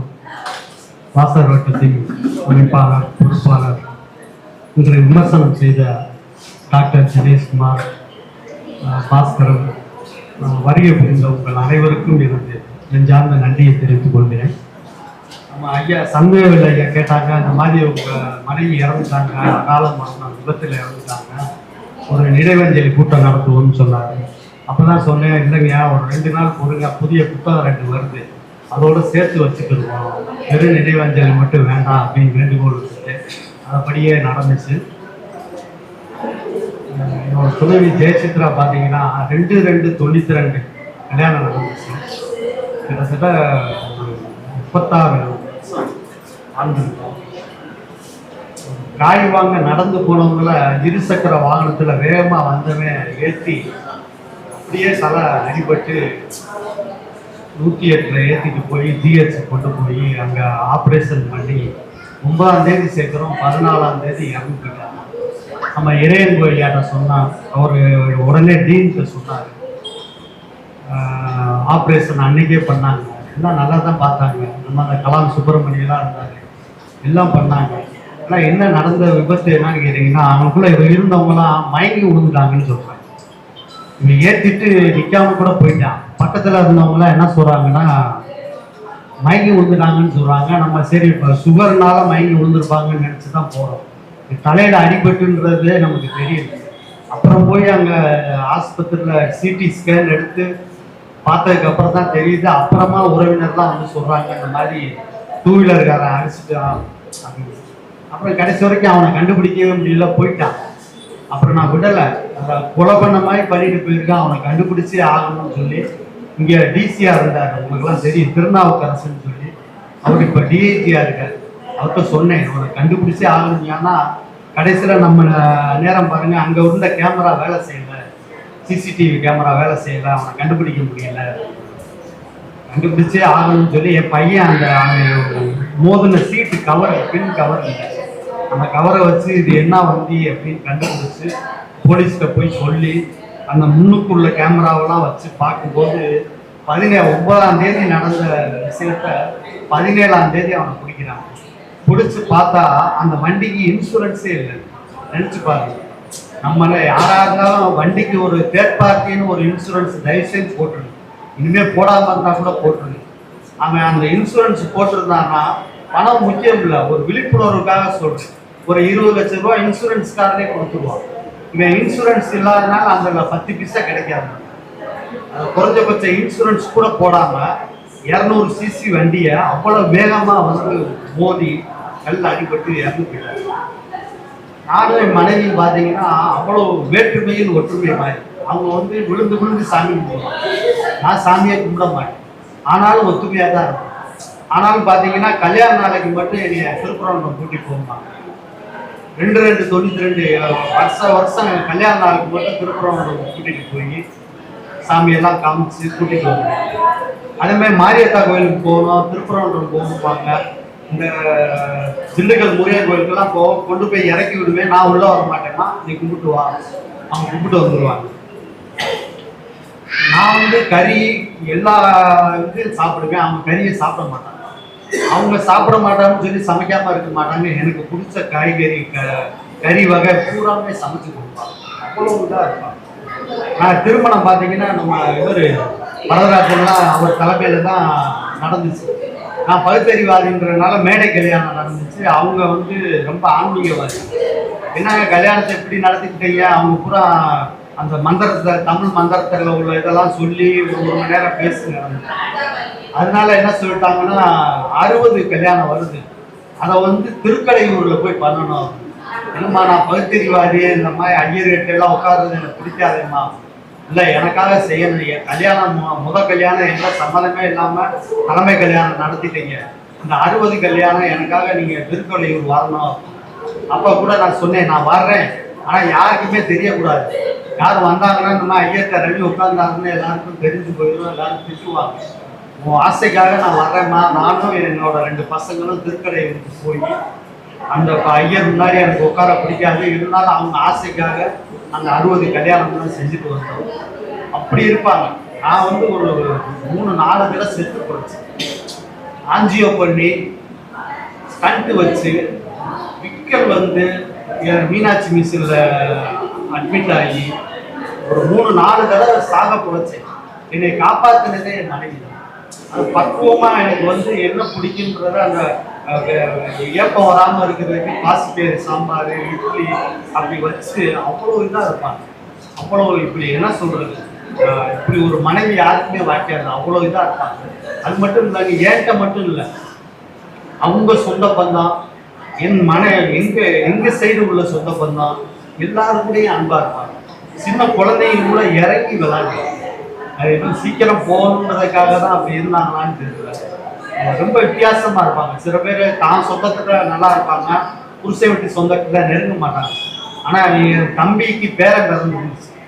அதுக்கு ஆஸ்பத்திரியில் போய் ஒரு நாள் இரவு இருந்து பார்த்துட்டு வந்தேன். அவங்க சரியாக குழந்தைய தூக்க தெரியல, நான் பார்த்துக்கிறேன்னு சொல்லி என் தம்பி பேரனுக்கு போய் உதவிட்டு வந்தாங்க. அப்படி ஒவ்வொருத்தருக்கும் நல்ல உதவி செய்வாங்க. சாமி வந்து அப்படி கூடுவாங்க. இங்கே கருப்பணம் கோயில், கிருஷ்ணன் கோயில், ராமாயண சாவடி எல்லாம் கோயிலுக்கு போவாங்க. நான் தடையே பண்ண மாட்டேன். சரி அவங்க விருப்பம். எப்படி ஸ்டாலினுக்கு வந்து துக்கா ஸ்டாலின் சாமி கும்பிடுறாங்களோ அந்த மாதிரி நம்ம அப்படி இருக்கோம், அவங்க எப்படி இருக்காங்கன்னு சொல்லிட்டு நான் வந்து தடையே பண்ண மாட்டேன். தினந்தோறும் பார்த்தீங்கன்னா பூ விலைக்கு வாங்கி அந்த பூவை கட்டி எல்லா சாமிக்கும் எல்லா சாமிக்கும் நம்ம டெய்லி இந்த வேலை பார்க்கணும். அதெல்லாம் என் இஷ்டங்க செடிகன்னு அப்படி சாமி சாமி கும்பிட்டவங்க எந்த சாமியும் அவங்க காப்பாங்க. ஒரு நிமிஷம் தாங்க அப்படி நடக்கும்போது வந்து அடிச்சு ரெண்டாவது இவ்வளவு வருஷம் நம்மளோட கூடயே இருந்தவங்க இல்லைங்கும் போது அது எவ்வளோ பெரிய வருஷம். சம்சாரம் போச்சுன்னா சகலமும் போச்சுன்னா. இப்போ என்னோட மூத்த மையன் சென்னையிலேருந்து இங்கே வீட்டிலேயே வேலை பார்க்கறதுக்கு வந்துட்டான். மூத்த மருமகளும் வந்து பார்த்துக்கிட்டாங்க, நல்லபடியாக தான் பார்க்குறாங்க. இருந்தாலும் அது அந்த மனைவி இருக்கிற மாதிரி வராது. சம்சாரம் போச்சுன்னா சகலமும் போச்சு முன்படுறாங்க. உங்களை எல்லாத்தையும் சொல்கிறேன், நீங்கள் வந்து மனைவியை பாராட்டணும். அவங்க இருக்கும்போது நான் பாராட்ட மாட்டேன். ஏதாவது உப்பு கூட இருந்துச்சுன்னா உடனே சொல்லுவேன் உப்பு கூட இருக்குமா. ஆனால் சுவையாக சமைச்சாங்கன்னா அதை நல்லா இருக்குன்னு சொல்கிறதே இப்போ சமீபத்தில் தான் சொல்ல ஆரம்பிச்சேன். எங்கள் குறைய மட்டும் உடனே சொல்கிறீங்க, நிறைய சொல்ல மாட்டேங்குது. இப்போ கொஞ்சம் காலமாக தான் வந்து நல்லா இருக்குமா, அது ருசியாக இருக்குமான்னு சொல்ல ஆரம்பிச்சேன். அன்னைக்கு சாகுற அன்னைக்கு பார்த்தீங்கன்னா மிக்சியில் அடித்து பணியாரம் சுட்டு கொடுக்குறாங்க. பணியாரம் சுடும்போது கூட உங்களுக்கு 2 போதுங்க, இனிப்பு பணியாரம், கார பணியாரம் 4 வச்சுக்கங்க அப்படின்னு சொல்லி அப்படி நம்ம ஐயா இந்த மாணவி பதிப்பகத்தோட அதிபர் இவர் தான் ராமநாதன் ஐயா. வாங்க மேடைக்கு வாங்க வாங்க. சென்னையில இருந்து இதுக்காக வந்திருக்காங்க. என்னோட புத்தகங்களை பூரா வந்து நூலாக்கி கொடுத்துருவாங்க. இந்த உடனடியாக இந்த விழா இருக்கீங்கயா, உடனடியா இந்த நூல் எனக்கு வேணும்னு சொன்னேன். உடனடியா அச்சிட்டு கொடுத்தாங்க. கிட்டத்தட்ட 38-39 நூல் வருது. அதை வந்து தமிழ் தேனி இரா மோகன் ஐயா தான் வந்து நம்ம ராமநாதன் ஐயாவை அறிமுகப்படுத்தி வச்சாங்க. நான் எதை அனுப்புனாலும் அதை வந்து புத்தகமாக்கிடுவாங்க. அப்படிப்பட்ட ஒரு நல்ல மனிதர். எல்லாரும் ஒரு கடவுளுக்கு. அவரும் வந்து ஒரு இருதய நோயாளி தான். இருந்தாலும் சென்னையில இருந்து வர வேணாங்கயான்னு சொன்னேன். அந்த அழைப்பை பார்த்துட்டு நான் வந்தே ஆகணும் அப்படின்னு சொல்லி சென்னையில இருந்து பயணப்பட்டு வந்திருக்காரு. நெஞ்சார்ந்த நன்றி ஐயா. இந்த புத்தகத்தை எல்லாம் எல்லாரும் பாராட்டியிருக்காங்க. அதை காணொலியில் பதிவு பண்ணியிருக்கோம். அதை வந்து உங்களுக்கு அனுப்பிச்சி வைப்போம். இந்த துக்கத்தை விசாரிக்கிறதுக்கு நான் உங்களை நேரம் பார்க்கணும், விழா முடிஞ்சால் கூட பரவாயில்ல, நான் வந்தே தீருவேன் அப்படின்னு சொல்லி காலையில் தொலைபேசியில் சொன்னாங்க. அப்படிப்பட்ட நல்ல உள்ளங்களையெல்லாம் நான் சம்பாதிச்சிருக்கேன். ஆனால் இப்படி நல்ல வெறுமையெல்லாம் தேடி வர்ற காலத்தில் அவங்க இல்லாமல் போயிட்டாங்கன்றது பெரிய வருத்தம். நீங்கள் எல்லாருமே வந்து அந்த மகன்களுக்கு இப்படி பெரிய சிசி வண்டியெல்லாம் வாங்கி தராங்க. அதிக சிசி வண்டியில சொன்ன மாதிரி தடை பண்ணா கூட பரவாயில்ல, 100 சிசிக்கு மேல உள்ள வண்டிகளெல்லாம் தடை பண்ணா கூட பரவாயில்ல. ஒரு உயிரையே வந்து இப்ப இழந்துட்டு உட்காந்துட்டு கூட இருந்த மனைவி நாளையில இருந்து இல்லைன்னா எப்படி இருக்கும், எவ்வளவு பெரிய வேதனை. அது எதிரிக்கு கூட இந்த மாதிரி ஒரு சோகம் வரக்கூடாது. அவ்வளவு பெரிய சோகம் வந்துச்சு. இருந்தாலும் நம்ம அப்படியே முடங்கிடக்கூடாது. நானும் வந்து ஒரு இதய நோயாளி தான். ஆஞ்சியோ பண்ணி ஸ்டண்ட்லாம் வச்சிருந்தாலும் ரொம்ப கவலைப்பட்டோம்னா நம்ம உயிருக்கு ஆபத்தாயிடும். அவங்க ஆசை நான் நல்லா வாழணுன்றதுதான். அவங்க ஆசைக்காகவாவது நான் வாழணும். இன்னும் 2 மகன்கள் இருக்காங்க, அவங்ககிட்டையும் பேரன் பேத்தி பார்க்கணும். அவங்க இறந்ததுக்கு அப்புறம் பார்த்தீங்கன்னா பேரன் பிறந்திருக்கான் 2வது மகனுக்கு. ஒன்றும் இல்லை, நாங்கள் இங்கே வடக்குமாசியில் இருக்கோம். ஐயர் பங்களால ஒரு வீடு கட்டி 2வது பையன் அங்கே இருக்கான். அந்த மருமகளை பார்க்கறதுக்காக கூப்பிட்டுருந்தான். அந்த மருமகளுக்கு பார்த்தீங்கன்னா அவங்க அக்காவும் மாசமா இருந்தாங்க. ஒரு வீட்டில் வந்து 2 பேர் மாசமா இருக்கவங்க இருக்கக்கூடாது, அதனால மாற்றி இருக்கணும்னு சொல்லி எங்கள் வீட்டில் ஐயர் பங்களா வீட்டில் மருமகளை வச்சுட்டு பையன் சொல்கிறேன், சின்ன பையன், அம்மா மருமகளை வந்து கொஞ்சம் பாருமான்னு சொல்கிறேன். மருமகளை பார்க்கணுன்றது வளகாப்பு முடிச்சு கொண்டு போய் அவங்க வீட்டில் பெத்த வீட்டில் விட்டுட்டோம். அவங்க அக்காவும் இருந்ததுனால திரும்ப கூட்டிட்டு வந்து ஐயர் பங்களால வச்சு பார்த்துக்கிட்டு இருக்கோம். நானும் போயிட்டேன். 1 வாரமா அங்கதான் இருக்கோம். அன்னைக்கு காலையில அவங்களுக்கு பிறந்த 9ஆம் தேதி அவங்களுக்கு பிறந்த நாள். எல்லாரும் கூப்பிட்டு வாழ்த்தெல்லாம் சொல்றாங்க. காய் வாங்கினே கூட சொல்லலை. பையன் எடுத்துக்கிட்டு அந்த சாயங்காலம் வந்து உறவினர் எல்லாரும் சாப்பிட வரேன்னு இருக்காங்க பிறந்த நாளுக்கு. அவங்களுக்கு ஃப்ரைட் ரைஸ் கிண்டனுன்றதுக்காக வெங்காயம் பீன்ஸ் வாங்குறதுக்காக ரோடை கிராஸ் பண்ணி நடக்கிறாங்க. காலையில 10 மணிக்கு நடக்கிறாங்க. பார்த்தீங்கன்னா 2 வீலர்ஸ்ல அதி வேகமாக வர்றேன். ஒரு ஆட்டோவை ஓவர்டேக் பண்ணி வர்றவன் அடிச்சு சாச்சுட்டான். இந்த தலை வந்து கருங்கல்ல பதிச்சு நிற்காம கூட அவன் ஓடிடுறான். அதான் ஒரு வேதனை. நின்று கூட இந்த மாதிரி ஒரு சுதலுதவி செஞ்சுட்டு நிற்காம ஓடிடுறான். அந்த செல்லு அவங்க கொண்டு போன செல்லை வச்சு அடிக்கிறாங்க. அந்த லாக்கெல்லாம் இருக்கு, 1 2 3 4 இருக்கு. அவங்க கொஞ்சம் விவரமான பசங்க. அந்த லாக்கெல்லாம் எடுத்துட்டு அந்த யாராருக்கு பேசினாங்களோ எனக்கு அடிக்கிறாங்க. இந்த செல்லு கொண்டாந்தவங்க இங்கே மயங்கி விழுந்துருக்காங்க. அங்கே பக்கத்தில் நடக்கிற தூரம் தான் அந்த வீடு. நான் அப்படியே நடந்து போகிறேன், மயங்கி இருக்காங்க. நம்ம மயங்கி இருக்காங்கன்னு தான் நினச்சிக்கிட்டு இருக்கோம். இந்த அடிப்பட்டது விழுந்தது எதுவுமே அவங்க சொல்லலை. பக்கத்தில் இருக்கவங்களாம் போலீஸ் கேஸ் ஆகிடும் அப்படின்னு சொல்லிட்டு நம்மள்ட்ட மறைச்சிட்டாங்க. அப்போ 108 வருது, ஏற்றிட்டு போகிறோம். சரி சுகர்னால ஏதோ மயங்கி விழுந்துட்டாங்க போல அப்படின்னு நினச்சி தான் கொண்டு போகிறோம். 108ல் போய் ஜிஹெச்சில் அட்மிட் பண்ணுறாங்க. பண்ணி எல்லாம் பார்த்துக்கிட்டு இருக்கல சிடி ஸ்கேன் எடுக்கிறாங்க. எடுத்து பார்க்கல தான் தலையில் அடிபட்டது நமக்கு தெரியுது. அப்புறம் தான் இங்கே வந்து கொஞ்சம் வந்தவர் சொல்கிறாங்க, இந்த மாதிரி ஏற்றிட்டு போயிட்டாங்க. அப்போ அறுவை சிகிச்சை பண்ணுறாங்க. இறையன்பு ஐயாட்ட சொன்னேன். உடனே அட்மிட் பண்ண உடனே இறையன்பு ஐயாட்ட சொன்னேன், ப்ரைவேட்டில் கூட சேர்த்துக்கலாம். நம்ம மயக்காமல் நினச்சி தான் கொண்டு போனோம். அதுக்கு எனக்கு இந்த அரசு ஊழியர்களால் அந்த ப்ரைவேட்டில் பார்க்கறதுக்குரிய மருத்துவ அட்டையெல்லாம் கூட என்கிட்ட செலவே ஆகாது. ஆனாலும் பார்த்தீங்கன்னா அந்த சொன்னவங்க வந்து மயங்கி விழுந்துட்டாங்கன்னு சொன்னதுனால நம்ம ஜிஹெச்சு கொண்டு போனோம். அங்கேயும் வந்து உடனடியாக இறையன்பு ஐயா சொல்லி டீன்கிட்ட சொல்லி அன்னைக்கே ஆப்ரேஷன்லாம் அந்த கிளாட்டை எடுக்கணும்னு சொல்லி எடுத்தாங்க. 9ஆம் தேதி அட்மிட் பண்ணோம், 14ஆம் தேதி இறந்துட்டாங்க. நல்லபடியாக தான் பார்த்தாங்க. ஆனால் அந்த கான்சியஸ் நிதானமே வரல. வளர்த்த அடிங்கிறதுனால பிரெயின் பாதிச்சிருச்சு. எனக்கு நடந்த சோகம் யாருமே நடக்கக்கூடாது. நானே ஒரு வேண்டுகோள் வைக்கிறேன். மனைவியை வந்து அன்பு செலுத்துங்க. மனைவியிட்ட நீங்கள் நல்லது பண்ணாங்கன்னா பாராட்டுங்க. மனைவியை வந்து இருக்கும் போதே பாராட்டுங்க. என்னைய மாதிரி இறந்ததுக்கு அப்புறம் பாராட்டுறத விட இருக்கும் போதே தயவு செய்து பாராட்டுங்க. அதை மட்டும் சொல்லிட்டு அந்த நாளை வந்து சோகத்தை மட்டும் தான் சொல்லி சோகத்தை பகிர்ந்துக்கிட்டேன். ஒரு விழிப்புணர்வு தான். பசங்களுக்கு இந்த மாதிரி பவரான வண்டிகளை வாங்கி தராதீங்க. அப்படி வண்டி வாங்கினாலும் அதுக்கு ஒரு இன்சூரன்ஸை போடுங்க. விழிப்புணர்வோடு இருங்க என்று சொல்லி வாய்ப்புக்கு நன்றி கூறி விடைபெறுகிறேன்.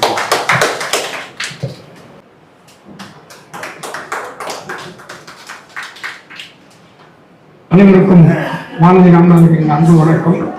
நான் நாளைய தினம் காரைக்குடியில் நடைபெறும் ஒரு நிகழ்ச்சிக்குத்தான் சென்னையில் இருந்து கிளம்புவதாக இருந்தேன். ஆனால் கவிஞர் ரவி அவர்கள் அனுப்பிய மதுரை வாசகர் வட்டம் அவர்களுடைய 2 நூல்களை அண்மையில் நாங்கள் தயாரித்து உள்ள இறையன்பு கருவூலம் மற்றும் ஞானசம்பந்தம் அவர்கள் கருவூலம் நூல்களை வெளியிடுவதாக பார்த்ததுடன் கீழே அவருடைய மனைவியின் மறைவுக்கு அஞ்சலி என்று போட்டவுடன் கண்டிப்பாக மறைவுக்கு தான் வர முடியவில்லை, அஞ்சலி கூட்டத்திற்காக வந்து அவருக்கு கவிஞர் ரவி அவர்களுக்கு ஆறுதல் சொல்ல வேண்டும் என வந்தேன். உங்கள் அனைவருக்கும் வானதி பதிப்பகம் மற்றும் உங்கள் கூடியுள்ள அனைவர் சார்பாகவும் அவரது மனைவிக்கு அஞ்சலி செலுத்துவோம் என்று சொல்லி அவருக்கு ஆறுதல், என்னதான் நாம் ஆறுதல் சொன்னாலும் மனைவியினுடைய இழப்பை ஈடு செய்ய முடியாது. ஆனால் ஐயா சொன்ன மாதிரி தமிழ் இலக்கியமும் அவருக்கு உள்ள நண்பர்களும் தான் அவருக்கு இனி ஆறுதல் அளிக்க வேண்டும் என கேட்டு உங்கள் அனைவருக்கும் நன்றி கூறி விடுகிறேன். ஐயா அவர்கள் சோகத்திலிருந்து மீண்டு நமக்கு புத்துணர்வு ஊட்டக்கூடிய கவிதைகளை தர வேண்டிக் கேட்டுக்கொள்கிறேன். தமிழின் பால் கொண்டுள்ள அவருடைய பற்று இந்த நிகழ்ச்சியை கூட தமிழ் நூல்களை வெளியிடும் நிகழ்ச்சியாக வைத்திருப்பது மிகவும் பாராட்டுக்குரியது. ஐயாவர்களை பாராட்டி ஒரு கவிதை. 40 நூல்கள் நற்றமிழ் விழிகள் தூவி நிலைத்த புகழ்.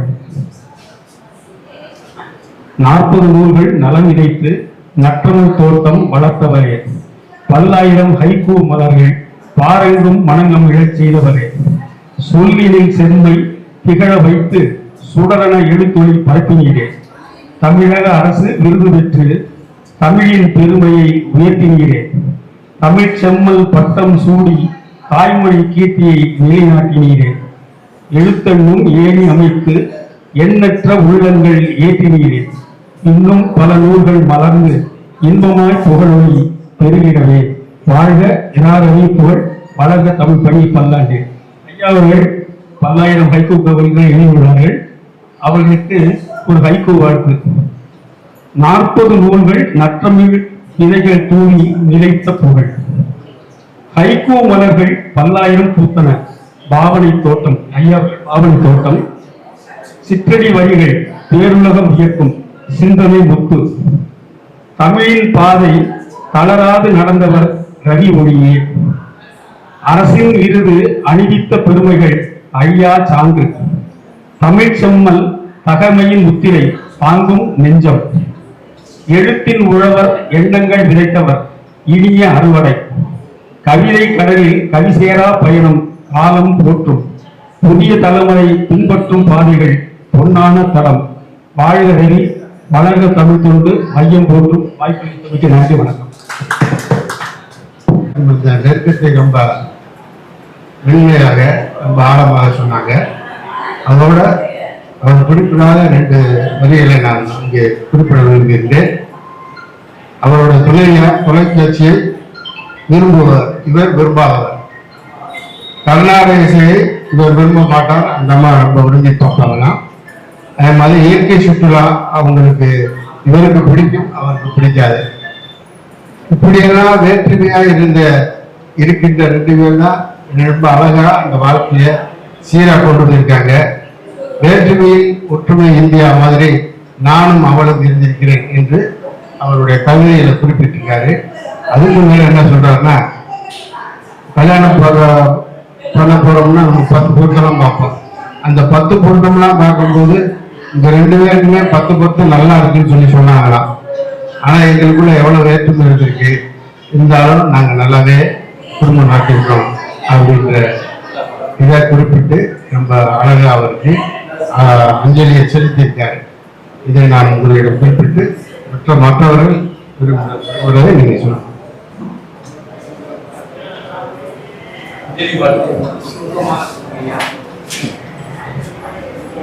இருக்கிற அனைவருக்கும் எனது வணக்கம்.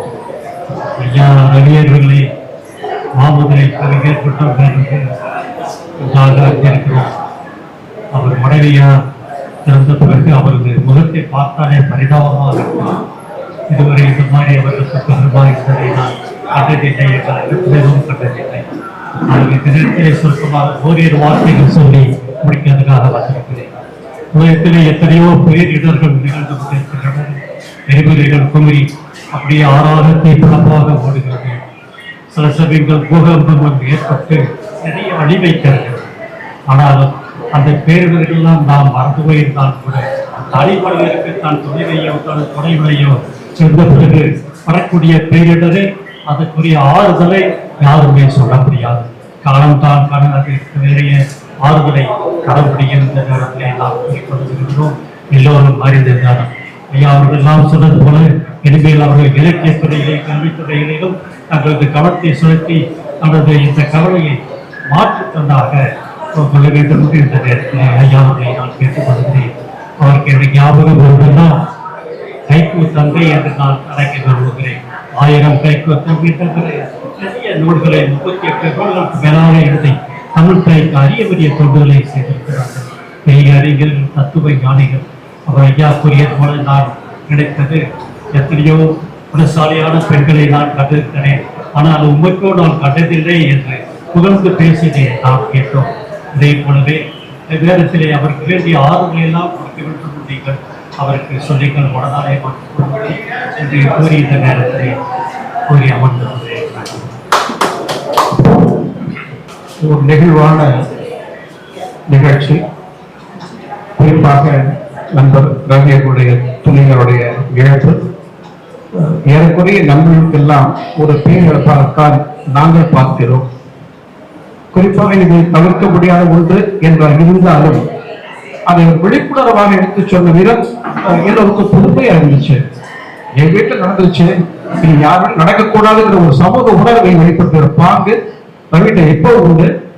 அந்த உணர்வில் தொடர்ந்து இந்த சமீபத்துல நீங்க சிந்திக்கிற உங்களோட துணைவியாருடைய பயணத்தை மட்டும் நூலாக்க முடியும் உங்களால.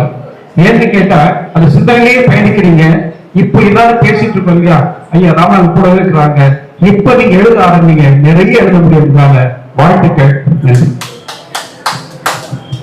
திருமங்கலம் அரசு லைப்ரரி வாசகர்கள் சார்பில் திருமங்கல இளைஞர் குழுவின சார்பில் அம்மாவின் நினைவுகள் என்ற புத்தகங்கள் வாய்ப்புகளை தமிழுக்கு நன்றி. இங்கே மாணவி வந்திருக்காங்க. அதை 1980 நான் மாணவர் புத்தகத்தில் வந்து லாரி வந்தாங்க.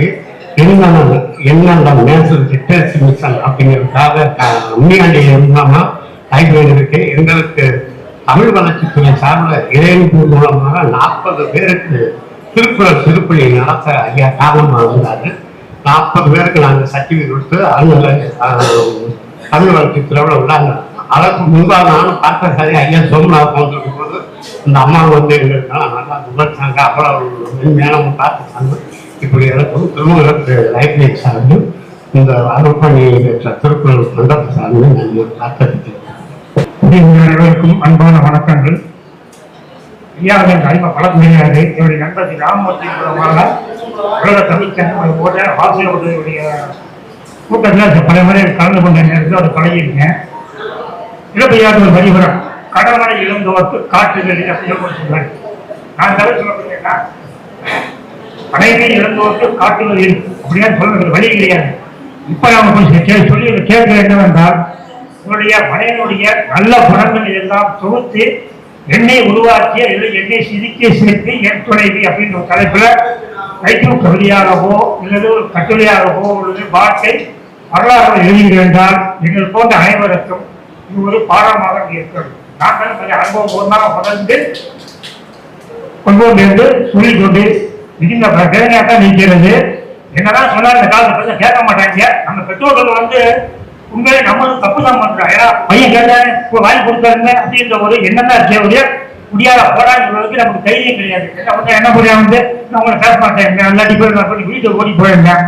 அதெல்லாம் தாங்கிக்கிட்டு நம்ம கண்டிப்பா அவங்களுக்கு வந்து நல்ல அறிவுரையை சொல்லணும் என்று கேட்டுக்கிட்டு திரிக்கிறேன். அந்த இவரே நாளைக்கு கேட்டா அந்த அப்பா வாங்கி தான் கொடுப்பாரு வந்து. அதில் என்ன பண்ண முடியாது. இந்த காலத்துல எப்படிதான் இருக்காங்க தப்பா சொல்லவில்லை.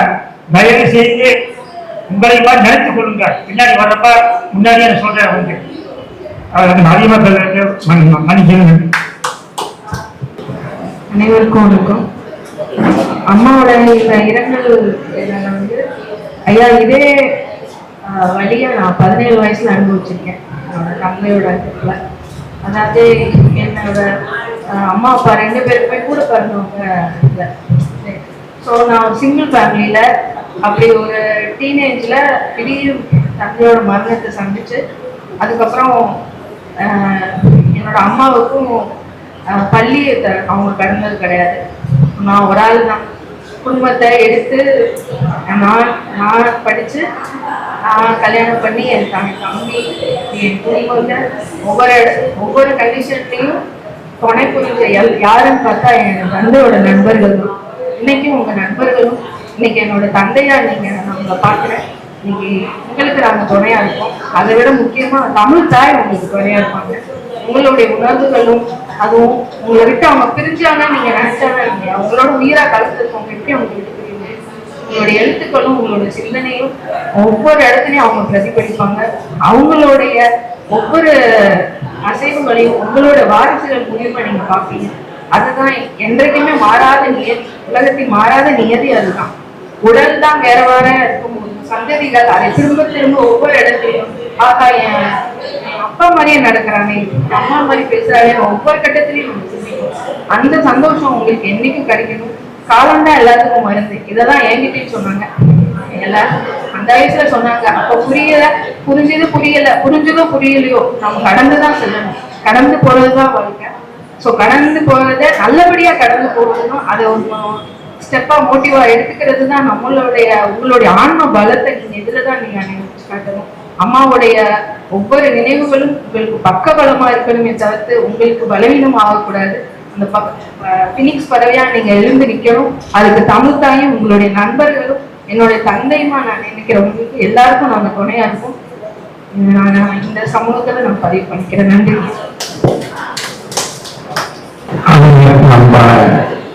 காலை வணக்கம். நூல் வெளியீட்டு விழா மற்றும் நினைவஞ்சலி ஐயாவுடைய அந்த துணையாக இருந்தபோது இப்பொழுதும் மதியம் 1 மணி நேரம் தூங்கலாம் எழுந்தவுடன் அந்த செல்ல பார்த்தவுடன் அந்த செய்தி வந்தவுடன் உடனே எல்லாரும் அந்த நேரம் தூங்கிட்டு சொல்லவே இல்லை. 1 மணி நேரத்தில் வந்துட்டு இந்த நிலையில் பிறகு கலைஞர் ஆளாரிடம் கேட்டு சீக்கிரம் அப்படின்னு சொன்னோடனே நேர ஒன்று கடைசியா நிகழ்ந்தான். அந்த 5 நிமிடத்துல மழை இருந்துச்சு மாலையோட பெரிய வாங்கிட்டு இருந்தேன். இவர்களும் தலைவரும் வந்துட்டு இருந்தார். அந்த நேரத்தில் செய்யணும்னு வேகமாக என்ன நிகழ்வு 2 மாதத்துக்கு முன்புதான் ஐயா இதே ஆப்ரேஷன் வீட்டுக்கு வந்து பார்த்து அம்மாவை பார்த்தேன். அதுக்கப்புறம் அந்த நிகழ்ச்சியை கேட்ட உடனே உண்மையிலே மிகவும் பொறுத்து நடந்தது. ஒரு தாங்க முடியாத நிகழ்ச்சி எனக்கு மிகுந்த ஒரு அந்த விளையாட்டை கலந்து கொண்டது. இப்பொழுது அந்த நிகழ்வை கலந்து கொண்டதையும் மட்டுமல்ல தொடர்ந்து இந்த மாதிரி பீனிக்ஸ் பறவை போல எழுந்து அமைப்பினை ஆற்ற வேண்டும். உடல்நலம் ஆரோக்கியமாக இருக்க வேண்டும். இன்னும் தமிழ் பணி எங்கு சென்றாலும் சரி உலக தமிழ் சங்கம் அழைத்தால் எங்கு சென்றாலும் வருவார். இருக்கிற இடம் தெரியாது. அனைவரையும் பாராட்டி காணொலியை செய்வதற்கு போய்கொண்டே நிகழ்ச்சி முடிந்தது. சகோதரருக்கு நிறைந்த துயரம் யாருக்கு வரக்கூடாது என்ற சூழல் பார்த்தீர்களா? எந்த எதிரி கூட வரக்கூடாது என்ற அன்பாக என்னுடைய அந்த துயரத்தை மீண்டும் தெரிவிக்கும்படி இன்னும் பல நூல்கள் அவரை இருந்து தமிழக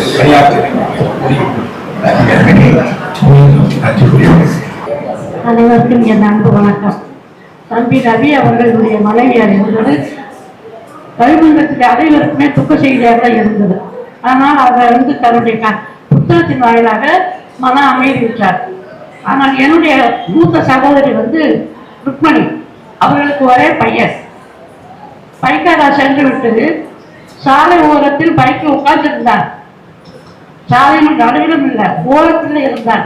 பின்னால் வந்த லாரிக்காரர் அவனை அடித்து அந்த இடத்திலேயே மரணம் அடை செய்திருக்கார். அதனால அக்கா வந்து ஆசிரியர் பணியாற்றினார் தமிழ் வித்தியாசார பள்ளியில, மதுரையில, கோரிப்பாளையத்துல. ஆனா ஒரு வருடமாக விடுமுறை விட்டு பணிக்கு செல்லாமலே இருந்தார்.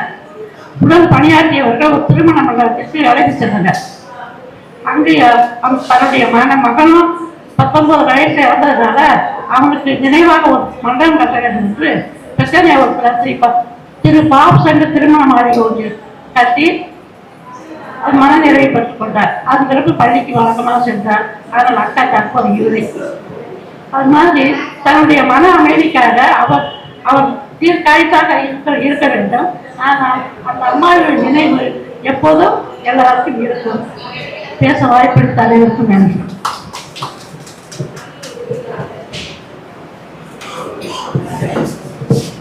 அனைவருக்கும் வணக்கம். கிட்டத்தட்ட 1999-2000 அந்த காலகட்டத்தில் நான் கல்லூரி மாணவராக இருக்கும்போது மாமதுரை கவிஞர் பேரவையோட கவிதை போட்டிக்கு வந்த பிறகு ஐயாவோடு எனக்கு தொடர்பு ஆரம்பித்தது. அப்ப இருந்து கிட்டத்தட்ட ஒரு 26 ஆண்டு காலத்துக்கு மேலாச்சு. அதற்கு முன்பாக எத்தனை ஆண்டுகள்னு தெரியல. அவ்வளவு காலம் ஒரு தமிழுக்காக ஒரு பணியை ஆற்றி இருக்கிறார் என்றால் கண்டிப்பாக வீட்டில் அவங்களோட ஒத்துழைப்பு இல்லாம இருக்காது. அப்ப ஐயாவோட இத்தனை ஆண்டு கால பணிக்கு ஒரு ஒத்துழைப்பை வழங்கிய அம்மா அவர்களுக்கு இந்த நேரத்தில் நம்முடைய அஞ்சலியை செலுத்திக் கொள்ள வேண்டும். தொடர்ந்து வெளியூர் பயணத்தில் இருந்ததுனால அன்னைக்கு என்னால நேரம் வர முடியல. அதனால இன்றைக்கு கூட்டத்திலேயாவது வந்து அம்மாவுக்கு அஞ்சலி செலுத்திடணும் அப்படிங்கிறதுக்காகத்தான் நான் வந்தேன். ஐயா அழுத்தமாக மீண்டும் மீண்டும் சொல்வதை போல ஒரு பகுத்தறிவாளர். பகுத்தறிவாளர்கள் இயற்கையினுடைய இழப்பை புரிந்து கொண்டு தொடர்ந்து நகர்வார்கள். அந்த வகையில் ஐயா ரவி அவர்கள் அவருடைய தமிழ் பணியையும் பகுத்தறிவு பணியையும் இன்னும் வீரியமாக தொடர்ந்து செய்ய வேண்டும். அதற்கு நாங்கள் துணை இருப்போம் என்று சொல்லி வாய்ப்புக்கு நன்றி பாராட்டி விடுவோம்.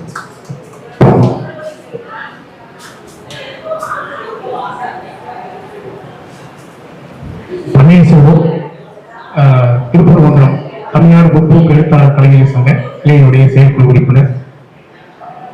தமிழ்நாடு முற்போக்கு எழுத்தாளர் சங்கத்தின் கிளையின் சார்பாக ரவியினுடைய துணைவியருடைய மறைவுக்கு நினைவஞ்சலியை செலுத்திக் கொண்டேன். ஒரு விஷயம் மட்டும், ஆக்சிடென்ட் ஆகிட்டு அந்த வண்டி போயிடுச்சுன்னு சொன்னாங்க, இன்சூரன்ஸ் இல்லைன்னு சொன்னாங்க. பட் அதுக்கப்புறம் அவங்க நடவடிக்கை எடுக்கணுங்கிறது என்னுடைய கருத்து. ஏன்னா ஒரு ஆக்சிடென்ட் ஆகி உயிர் பலி போனதுக்கு அப்புறம் அவர் இன்சூரன்ஸ் இல்லைன்னா அவர் எந்த பனிஷ்மெண்ட்டும் இல்லாம அவர் போறாருன்னா அடுத்து அவர் சரியா இருக்காது. வழக்கு தொடுத்து அவருக்கு ஒரு பனிஷ்மெண்ட் இன்னும் என்ன சட்டப்படி என்ன நடவடிக்கை எடுக்கணும் நடவடிக்கை எடுக்கணும்னு கேட்டுக்கொள்கிறேன். அனைவருக்கும் வணக்கம். கவிஞர் ரவி ஐயா அவர்களுடைய மனைவி அவர்கள் இருந்தது ஐயா அவர்களுக்கு மிகப்பெரிய பேரிழப்பு. ஆனா பேசும்போது ஐயா அவர்கள் என்ன சொன்னாங்க அப்படின்னா, அது எனக்கு ரொம்ப பிரமிப்பா இருந்தது. தான் கொண்ட கொள்கையில ரொம்ப உறுதியா இருந்தது. இத்தனை சாமியை என் மனைவி கும்பிட்டாங்க, ஆனா இந்த சாமியை காப்பாத்தல அப்படின்ற சொன்னாங்க. இப்பயும் அவருடைய கொள்கையில உறுதியா இருக்கிறது எனக்கு மிக பிரமிப்பா இருந்தது. அவருடைய கொள்கை பணியும் மக்கள் பணியும் தமிழ் தொண்டும் தொடர வேண்டும் என்று பணிவுடன் கேட்டுக்கொள்கிறேன். நன்றி.